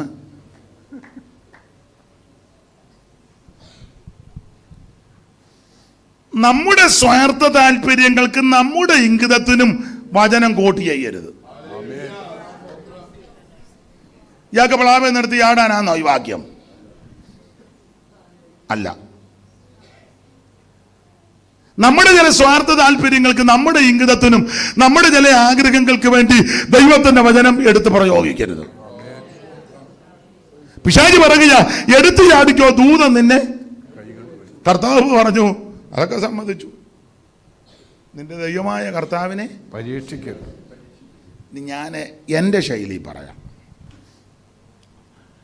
പിശാചി പറയുക, എടുത്തു ചാടിക്കോ, ദൂതൻ നിന്നെ താങ്ങും. എഴുതിയിട്ടില്ലെങ്കിലും ഒരാശയം കർത്താവ് പറഞ്ഞു കാണും, ദൂതൻ താങ്ങും, പക്ഷേ എടുത്തുചാട്ടക്കാരെ താങ്ങത്തില്ല. ദൂതൻ താങ്ങും. ദൂതൻ വന്നിട്ടില്ലേ? അശൂർ പാളയത്തിൽ ഒരു ദൂതൻ ഇറങ്ങി 1,85,000 കൊന്നില്ലേ? പത്രോസിന് വേണ്ടി സഭ പ്രാർത്ഥിച്ചു. രാത്രി ദൂതനെ ഇറക്കി വിലാപ്പുറത്തടിച്ച് 1-ാം കാവലും 2-ാം കാവലും ആമ തുറന്ന് ഇരുമ്പ് വാതിൽ സ്വരവേ തുറന്ന് ദൂതനും പീറ്ററും വെളിയിൽ ഇറങ്ങിയില്ലേ? ദാനിയേൽ പറഞ്ഞില്ലേ, രാജാവിന് ദീർഘായുസ്സരിക്കട്ടെ, രാജാവ് സിംഹങ്ങൾ എനിക്ക് കേടുവരുത്താതിരിക്കാൻ എന്റെ ദൈവം തന്റെ ദൂതനെ വിട്ട്. ദൂതൻ അന്ന് പറങ്ങും, ഇന്ന് പറങ്ങും, എന്ന് പറങ്ങും, പക്ഷേ ദൂതൻ താങ്ങുകയും ചെയ്യും, പക്ഷേ എടുത്തു യാത്രക്കാരെ താങ്ങത്തില്ല. എൻ്റെ പ്രിയര്, ദൈവമക്കളോടൊരു ദൂത് പറയാം, എടുത്തു ചാടി ഒന്നും ചെയ്യരുത്. എടുത്തു ചാടി ഒന്നും ചെയ്യരുത്. ചിലർ 21 കേൾക്കുമ്പോൾ ഉടനെ ചാടി എഴുന്നത്, ഞാൻ 21 ഇരിക്കുക. നല്ല കാര്യം. 3-ാം ദിവസം തെറ്റുന്നവരുണ്ട്. അതിനെന്ന് വെച്ചാൽ ഭാര്യ അടുക്കള കടുക് മൂപ്പിച്ചപ്പം അതിനെ വേണം. ഉടനെ പറയാം, എന്നാ മേരിക്കുട്ടി ഇച്ചിര കടുക് നാളേക്കുമ്പോൾ ഒരു മണമില്ല. അപ്പം അതുകൊണ്ട് ചില സഹോദരിമാർ പറയും, ഇനി ഇവിടെ 21 ദിവസം ഈ അടുപ്പെത്തിയെ കത്തിച്ചാൽ പുള്ളി തെറ്റും.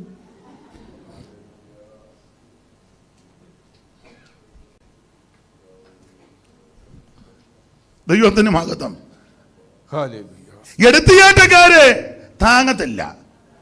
ദൈവമക്കൾ എടുത്തു ചാടി ഒന്നും പറയരുത്. കേൾപ്പാൻ വേഗതയും പറവാൻ വളരെ ചിന്തിക്കണം, സൂക്ഷിക്കണം, വിവേചിക്കണം. എടുത്തു ചാടി ഒന്നും ചെയ്യരുത്. എടുത്തു ചാടി ഒന്നും പ്രവർത്തിക്കരുത്. എടുത്തു ചാടി ഒന്നും ഇടപെടരുത്. നിങ്ങൾ വചനത്തിലൊക്കെ നല്ല തിട്ടമുള്ളവരല്ലേ? ദൈവത്തിന് മഹത്വം. എടുത്തിയാട്ടം പാടില്ല.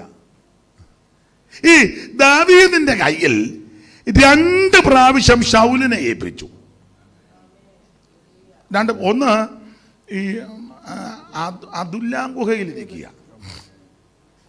ഒന്ന് മരുഭൂമി കൂടെ പോകുമ്പോൾ ശൗലും അബ്നേരും എല്ലാം കിടന്ന് ഉറങ്ങുക. ദാവീദും ആൾക്കാരും കൂടെ പോയപ്പം നല്ല ഗാഠനിദ്ര. അപ്പം ദാവീദിൻ്റെ കൂടെയുള്ള ആൾക്കാർ പറഞ്ഞു, അച്ഛാ നല്ല ഉറക്കമാണ്, നല്ല അവസരമാണെന്ന് പറഞ്ഞു. തീർത്തേക്കട്ടെ എന്ന് ചോദിച്ചു. അവൻ എന്തുവാ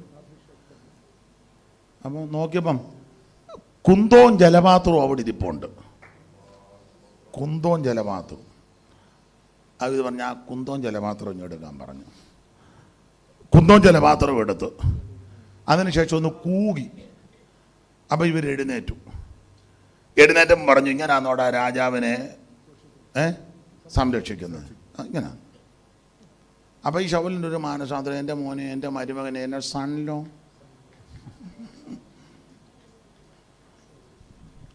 ചിലക്ക് അങ്ങനെയൊക്കെ മാനസാന്തരം ഉള്ളവരുണ്ട് കേട്ടോ.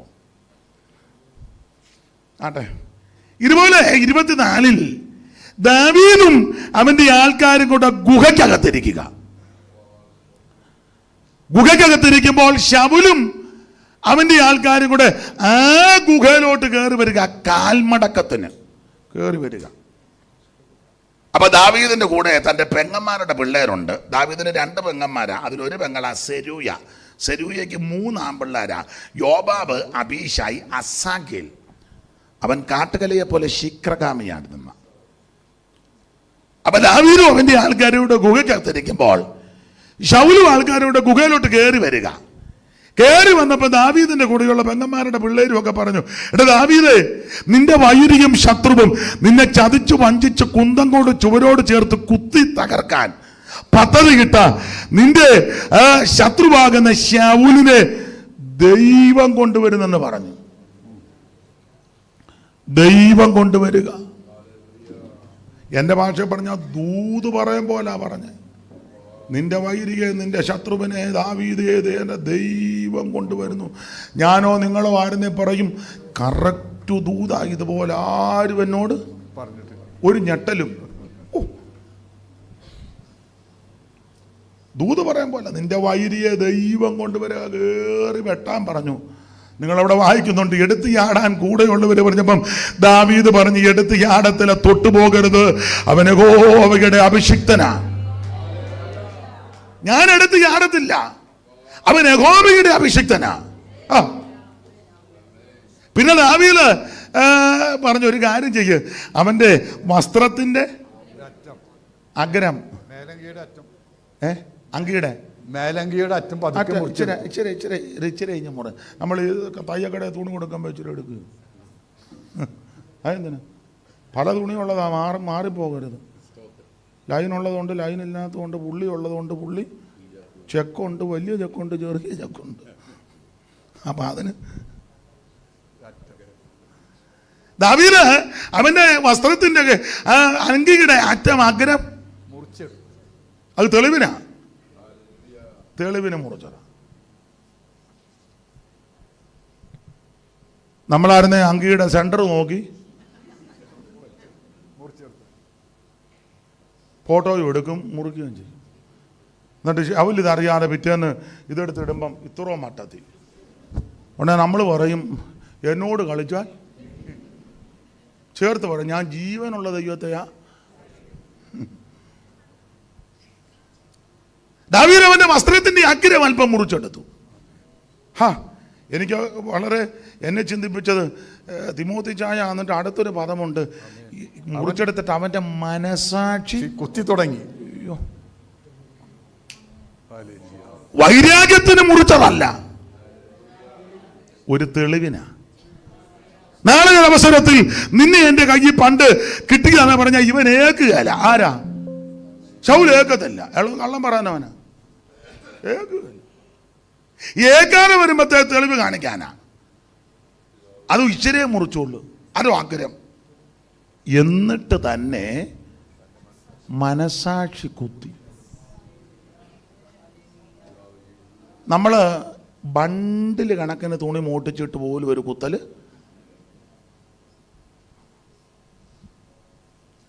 പിന്നെ നമ്മൾ ഞായറാഴ്ച വന്ന് 10 മുതൽ ഇങ്ങനെ മഴയത്ത് കാറ് പോകുമ്പോൾ വൈപ്പർ അടിക്കുമ്പോൾ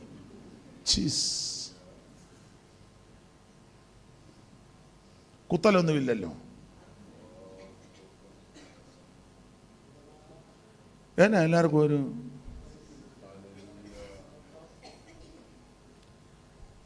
ഒരു കാര്യം ഇന്ന് പകൽ പറയാം. ഇവിടെ വലിയ സ്ഥാനവും പേരും പ്രശംസയും ബഹളവും എപ്പോഴാളും ഒന്നും ഉണ്ടായില്ലെങ്കിലും ഈ ഉപവാസ പ്രാർത്ഥന കഴിയുന്ന ദിവസമാ നല്ലൊരു മനസാക്ഷി. മറ്റുള്ളവരെ ഉപദ്രവിക്കരുത്, ചതിക്കരുത്, വഞ്ചിക്കരുത്.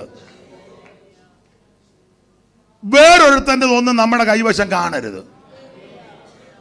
കൈ വെടിപ്പായിരിക്കണമെന്ന്. ചേട്ടൻ്റെയോ അനിയൻ്റെയോ വസ്തുവൊക്കെ വക്രിച്ചെടുക്കരുതെന്ന്. കള്ള ആധാരം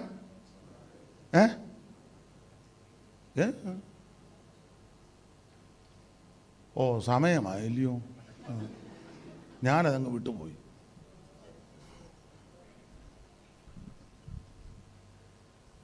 ചേട്ടത്തിയുടെയോ അനിയത്തിയുടെയോ ആങ്ങളയോടോ പെങ്ങളെയോ ചേട്ടൻ്റെയോ അനിയൻ്റെയോ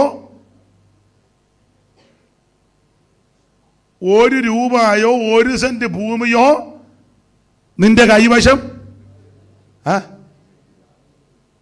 എന്തേലും ഒന്ന് ആ പൊന്നുവാ തുറന്ന് എന്തേലും ഒന്ന് പറ.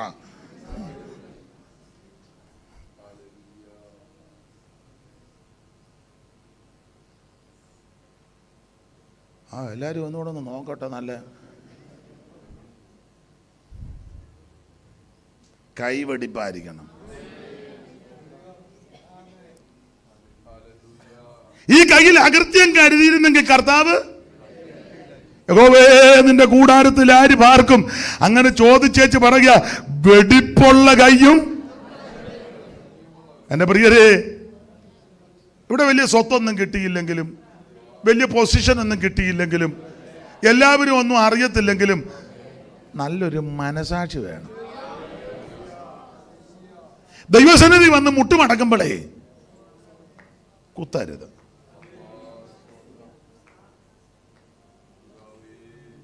എനിക്കറിയാം, ആൾക്കാരെ ചതിച്ച് കാശുണ്ടാക്കി ഒത്തിരി പേരെ അറിയാം.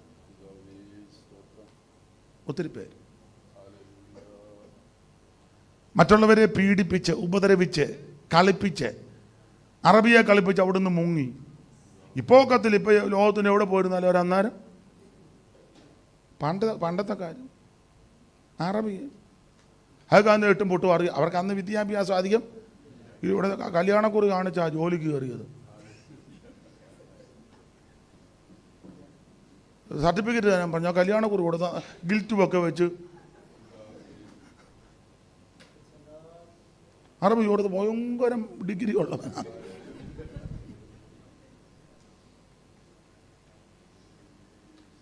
ആട്ടെ, ദൈവം വഴി ഒരുക്കിയതായിരിക്കും, ഞാൻ എതിർക്കുന്നില്ല.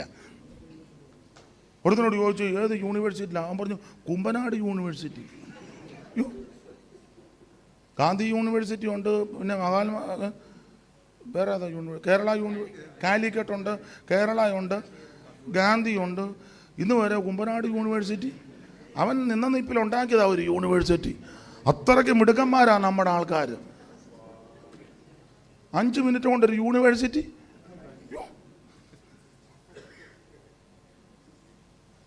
നമുക്കൊരു നഴ്സറി പള്ളിക്കൂടം പോലും ഉണ്ടാക്കാൻ എന്നെ മിടുക്കന്മാരാണ് നമ്മുടെ ഇടയിലുള്ളവർ. അമ്മാമ്മയ്ക്ക് ഒരു ഊറിയ ചിരി ഉള്ള കാര്യമായി പറയുന്നത്. എൻ്റെ പ്രിയരെ, നമ്മുടെ കൈയൊക്കെ വെടിപ്പായിരിക്കണം. ഈ ഉപവാസ പ്രാർത്ഥനയിലേ പ്രസംഗിക്കുന്ന ഞാനും അല്ല ഞങ്ങളും കേൾക്കുന്ന നിങ്ങളുമൊക്കെ ഒന്ന് ശോധന ചെയ്യേ. 20 ദിവസമായിട്ട് വന്നിരിക്കുക, അഭിനന്ദിക്കുന്നു. പൂർണ്ണമായിട്ടും ഭാഗികമായിട്ടുമൊക്കെ ശരീരത്തിന്റെ സ്ഥിതിയൊക്കെ അനുസരിച്ചായിരിക്കുന്നത്, അഭിനന്ദിക്കുന്നു. പക്ഷേ ഇന്ന് പകൽ ഒന്ന് ശോധന ചെയ്യണേ. കൈവെടിപ്പാണോ? ആമൻ കരം വിശുദ്ധമാണോ? ആമൻ മനസാക്ഷിക്ക് കുത്തൽ വല്ലതും വരുന്നുണ്ടോ? നീതിക്ക് നിരക്കാത്ത വല്ലതും വീട്ടിലുണ്ടോ? അവൻ ന്യായത്തിന് നിരക്കാത്തത് വല്ലോ കയ്യിലുണ്ടോ? സ്തോത്രം, സ്തോത്രം. ദൈവം ഇസ്രായേലിന് നിർമ്മല ഹൃദയമുള്ളവർക്ക് നല്ലവനാകുന്നു. നിർമ്മല ഹൃദയന്മാർക്കൻ ദൈവം അതാൽ നല്ലവനതിനിൽ ഒരു വാദം.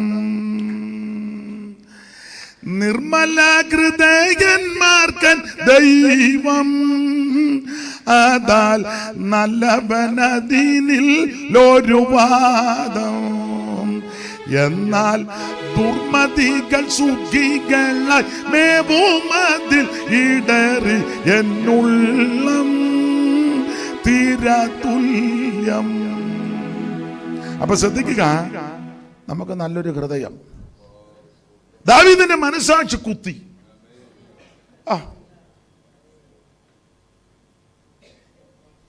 സ്തോത്രം.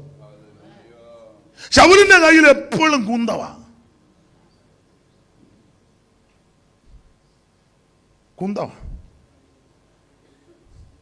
ദാവീദിന്റെ കയ്യിലോ ഉറക്കെ പറ, കിന്നരം. ദാവീദ് കിന്നരം വായിച്ചെന്നോ? അങ്ങനല്ലേ പണ്ടൊരാൾ എനിക്ക് വായിച്ചു, ദാവീദ് കിന്നാരം വായിച്ചെന്നു. ഞാൻ പറഞ്ഞു ഒത്തിരി കിന്നാരമൊന്നും.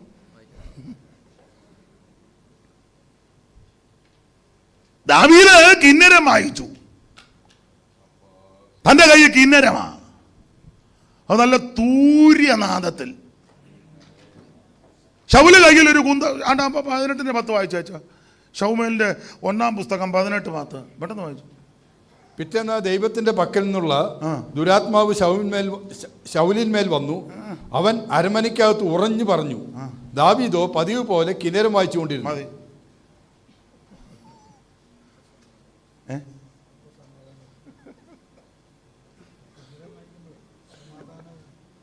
ശൗലിന്റെ കയ്യിൽ കുന്തമുണ്ടായിട്ടില്ല, അതിന്റെ താഴെ.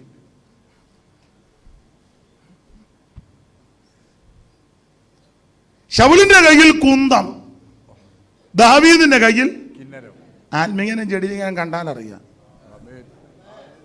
നീ ആരാധനയ്ക്ക് വന്ന് ഇരിക്കുമ്പോൾ അറിയാം. അവിടുത്തെ അങ്ങോട്ട് കയറി വരുമ്പോൾ അറിയാം. രീതി കാണുമ്പോൾ അറിയാം. ഒരുത്തന്റെ കയ്യിൽ കുന്തം, ഒരുത്തന്റെ കയ്യിൽ കുന്തമെടുത്തവന്റെ ഗതി അറിയാം. കുന്തത്തെ തന്നെ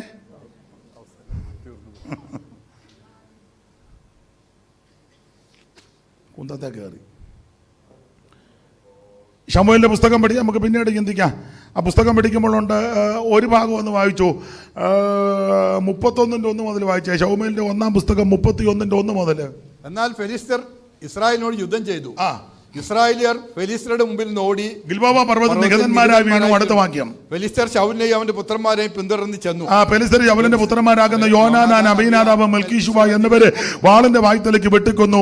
അടുത്തത്. എന്നാൽ പട ശൗലിന് നേരെ ഏറ്റവും മുറുകി. വില്ലാളികൾ അവന് ദൃഷ്ടിവെച്ചു. വില്ലാളികളാൽ വിഷമത്തിലായ ശൗല് തന്റെ ആയുധവാഹകനോട്, ഈ അഗ്രചർമ്മികൾ വന്ന് എന്നെ കുത്തിക്കളയുകയും അപമാനിക്കാതിരിക്കുകയും ചെയ്യണം. നിന്റെ വാളൂരി എന്നെ കുത്തുകാന്ന് പറഞ്ഞു.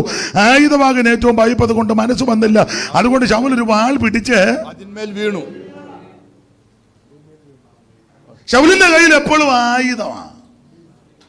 അത് നല്ല കാര്യത്തിനല്ല, അഭിഷിക്തനെ കുത്താൻ. ഒടുവിലെ ആയുധം പള്ളയിലോട്ട് അങ്ങ് കയറ്റി. തീർന്നു. വാളെടുക്കുന്നവൻ വാളാലെ. പക്ഷെ ദാവീദ് കിന്നരം വായിച്ചു. എന്റെ ഭാഷ പറഞ്ഞ ശൗല് വൈരാഗ്യത്തോടും പാകയോടും വിദ്വേഷത്തോടും കൂടെയൊക്കെയാ ഇരിക്കുന്നതേ. സഭയ്ക്കകത്ത് വന്ന് അങ്ങനെ ഇരിക്കരുത് കേട്ടോ. ഒരു സഭയെ കൂടുന്ന ആൾക്കാർ ഒരു സഭയെന്നല്ല ഓരോരുത്തരോടും പകയോ വിദ്വേഷമോ പിണക്കമോ വൈരാഗ്യമോ ഒന്നും പാടില്ല. അതെല്ലാം വെച്ചുകൊണ്ട് 21, 20, 7, 4, 3 ഒക്കെ ഇരുന്നാൽ ഒടുവിൽ അതിനകത്ത് കയറും. അകത്ത് കയറും. ദാവീദിന് പകയൊന്നുമില്ല. അതുകൊണ്ടല്ലേ പറഞ്ഞ് തൊട്ടു പോകരുത് അവനെ യഹോവയുടെ. അതുകൊണ്ട് ദൈവം ദാവീദിനോടൊരു ദൂത് പറഞ്ഞു. അത് പറഞ്ഞ് ഇന്ന് പകല് നമുക്ക് നിർത്താം, ബാക്കി വൈകിട്ട്. അപ്പം ഈ ക്ലോക്ക് ശരിയാന്നേ 1 മണിയാണ്. ഏനോ ഒന്നല്ലേ? എല്ലായിടത്തും ക്ലോക്ക് വെച്ചിരിക്കുക. നല്ല കാര്യം. ചിലയിടത്ത് ഞാൻ ആകെ ഒരു ക്ലോക്കേ ഉള്ളൂ. അത് ചിലപ്പോൾ തെറ്റുമായിരിക്കും. ഇവിടെ എല്ലായിടത്തും ക്ലോക്കാണ്. എല്ലാ വഴിയും. നല്ല കാര്യം. വൈകിട്ട് നമുക്ക് ഇച്ചിരി ഏറെ സമയം വചനം ധ്യാനിക്കാം. വൈകിട്ട് ഇന്നിപ്പോൾ ഇങ്ങനെ അങ്ങ് പോട്ടെ. ആയിട്ട് വരികയല്ലോ. അപ്പൊ ശ്രദ്ധിക്കുക, ഇത് ആരാധിച്ച് കിന്നരം വായിച്ച് ദൈവത്തെ സ്തുതിച്ചവനോട് ദൈവം ഒരു ദൂത് പറഞ്ഞു. ആരാധിച്ചവനോടെ അവന് വേണ്ടി ദൈവം ശൗല് കുന്തമെടുത്തോണ്ടിരിക്കുക ആയുധം. അതുകൊണ്ട് എന്തോ സംഭവിച്ചു, 3 പിള്ളേരും തന്റെ മുന്നിൽ വെട്ടേറ്റ് പെടഞ്ഞു മരിക്കുന്ന കാഴ്ച കണ്ടു. 3 പിള്ളേരും ഒരപ്പന്റെ മുമ്പിൽ കലാപുലി പോലുള്ള 3 എണ്ണം വെട്ടുകൊണ്ട് ചാകുക. ഞെട്ടിപ്പോയി. പക്ഷെ കിന്നരം വായിച്ച് ആരാധിച്ച് ദൈവത്തെ സ്തുതിച്ച ദാവീദിന് വേണ്ടി ദൈവം ചെയ്തതോ? പെട്ടെന്ന് വായിച്ച തിമോത്തിച്ച ശമൂവേലിന്റെ 2-ാം പുസ്തകം 6:14 ഒന്നുകൂടെ വായിച്ച, അത് വായിച്ചേച്ച് അങ്ങോട്ട് പോകാം. ആരാധിച്ച ദാവീദ് 6:14. ദാവീദ് പഞ്ഞുനൂൽ അങ്കി ധരിച്ചുകൊണ്ട് പൂർണ്ണ ശക്തിയോടെ യഹോവയുടെ മുമ്പാകെ നൃത്തം ചെയ്തു. അപ്പോൾ രാജാവാ, പക്ഷെ പൊസിഷൻ കിട്ടിയെന്നും പറഞ്ഞ് അനങ്ങാതിരിക്കുകയല്ല, പൂർണ്ണ ശക്തിയോട്. നിങ്ങൾ ചിന്തിച്ച ചിലരൊക്കെ ചില പൊസിഷൻ കൊടുത്ത് അതുവരെ നന്നായിട്ട് കൈയടിച്ച് പാടി ആരാധിച്ചവനാ, പൊസിഷൻ കിട്ടിക്കഴിഞ്ഞാൽ പിന്നെ കസയിൽ നിന്ന്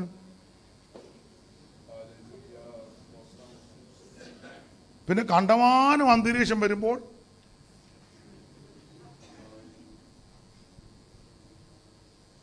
ഏതാണ്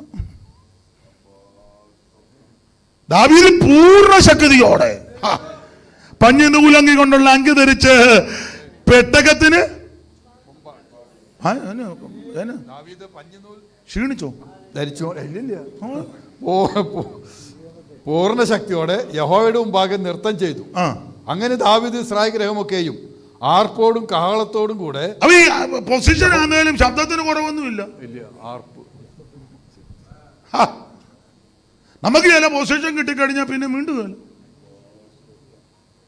സ്തുതിക്കാം.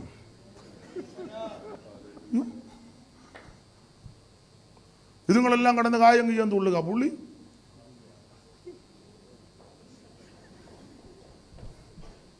ഞാൻ പറയുന്നത് മനസ്സിലാകുന്നില്ല. പൂർണ്ണ ശക്തിയോടെ ആർപ്പോടെ. സങ്കീർത്തനത്തിൽ ഒരിക്കൽ ദാവീദ് പറഞ്ഞു, ഞാൻ എൻ്റെ ശബ്ദം ഉയർത്തി എൻ്റെ ദൈവത്തോട്. ഞാനെല്ലാ ഭാഗം എടുക്കുന്നില്ല. ഇങ്ങനെ പൂർണ്ണ ശക്തിയോട് ആരാധിച്ച ദാവീദിന് വേണ്ടി ദൈവം എന്ത് ചെയ്തു? 7:1 പെട്ടെന്ന്. യഹോവ ചുറ്റുമുള്ള സകല ശത്രുക്കളെയും അടക്കി. മതി. ആർപ്പോടെ പൂർണ്ണ ശക്തിയോട് ഇടംബലം നോക്കാതെ ദൈവത്തെ ആരാധിച്ചവന് വേണ്ടി ദൈവം അവന്റെ ശത്രുക്കളെ അടക്കി.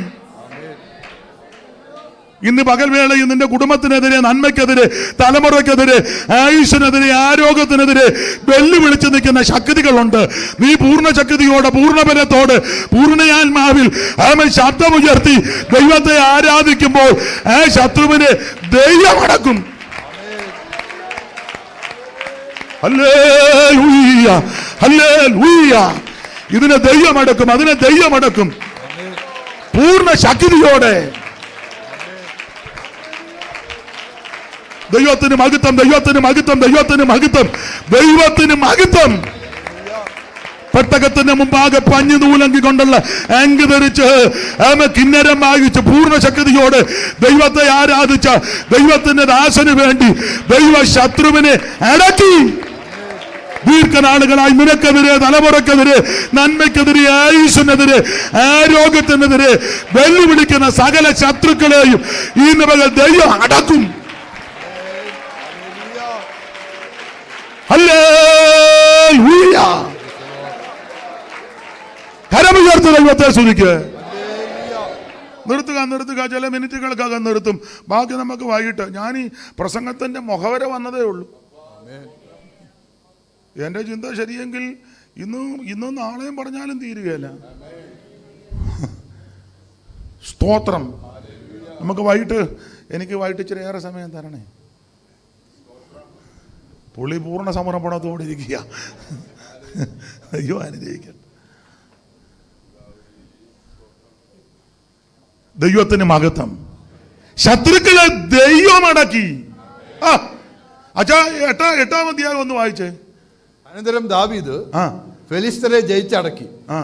മൂലസ്ഥാനത്തിന്റെ ഭരണം ഫെലിസ്തരുടെ കയ്യിൽ എന്ന് പറഞ്ഞ ക്യാപിറ്റലും പിടിച്ചടക്കി. മൂലസ്ഥാനം ശൗല് ഇത്രയും കൊല്ലം 40 കൊല്ലം ഇരുന്നെങ്കിലും തലസ്ഥാനത്തെല്ലാം മറ്റവൻ കയറി കുടിയിരിക്കുക. തലസ്ഥാനം പിടിച്ചടക്കുന്നത് ആരാധിച്ച് ബലപ്പെട്ടപ്പോഴാണ്.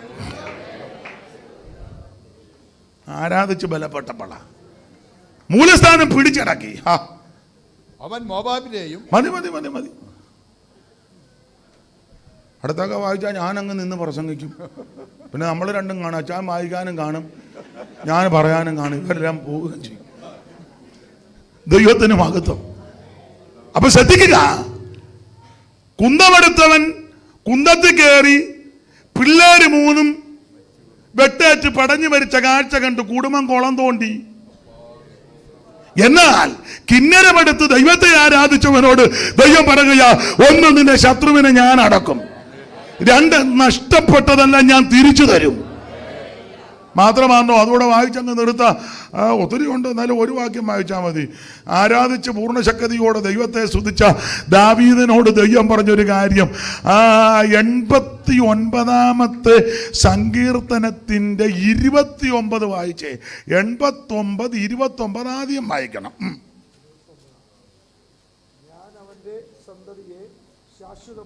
മൈക്കിൽ കൂടെ വായിച്ചു. ആ മൈക്ക് ഇങ്ങോട്ടൊന്ന് കൊടുക്കാം. അത് അവിടെ തന്നെ വെച്ചുകൊണ്ടിരിക്കാം.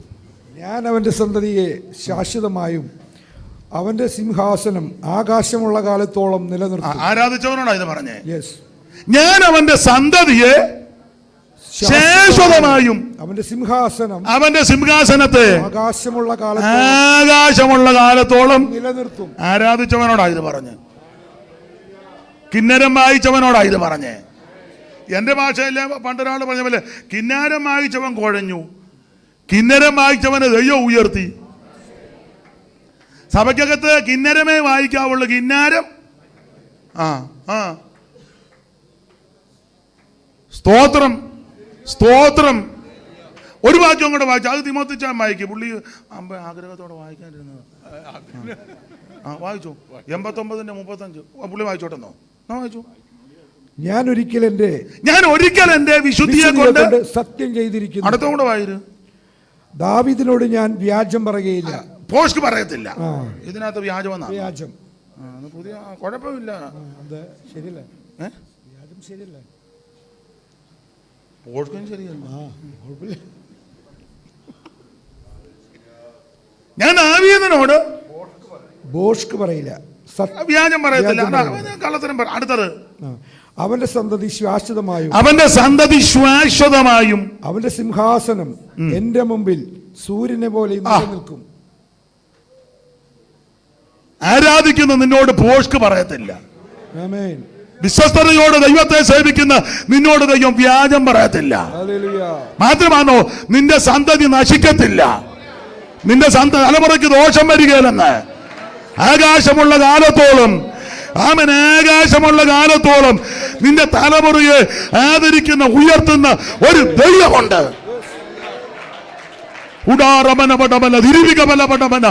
ദൈവത്തിന് മഹത്വം. ഹല്ലേലൂയ. എടുത്തു ചാടി ഒന്നും ചെയ്യരുത്, എടുത്തു ചാടി ഒന്നും പ്രവർത്തിക്കരുത്, എടുത്തു ചാടി ഒന്നും പറയരുത്. ദൈവഹിതത്തിന് കാത്തിരിക്കണം. അങ്ങനെ പരീക്ഷകളെ ജയിക്കണം.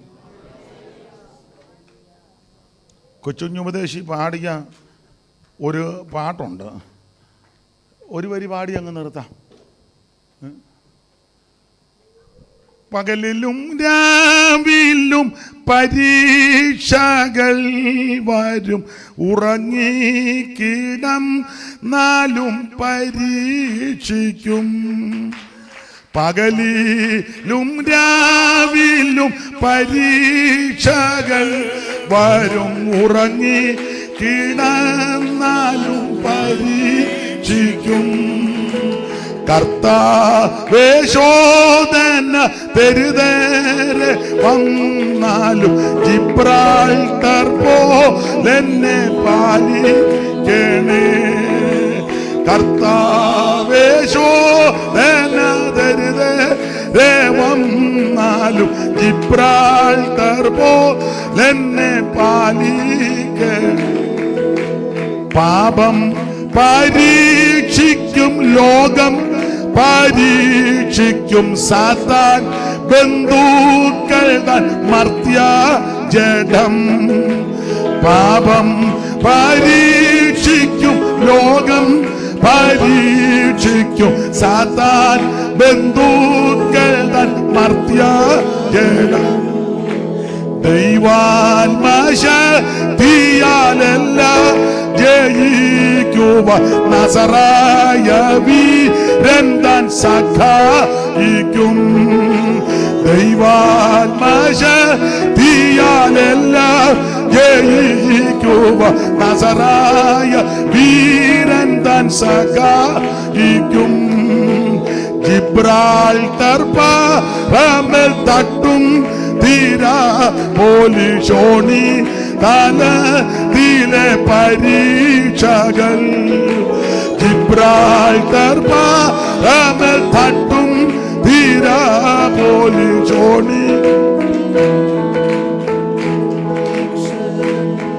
കരമുയർത്തി ദൈവത്തെ സ്തുതിക്കാം. പിശാചിനോട് എതിർത്ത് നിൽപ്പീൻ, അവൻ നിങ്ങളെ വിട്ട് ആ ഭാഗത്തേക്ക് വൈകിട്ട് വരും. യാക്കോബിന്റെ ലേഖനം 5 അധ്യായത്തിൽ കൂടെ ഒന്ന് കയറിയതാ.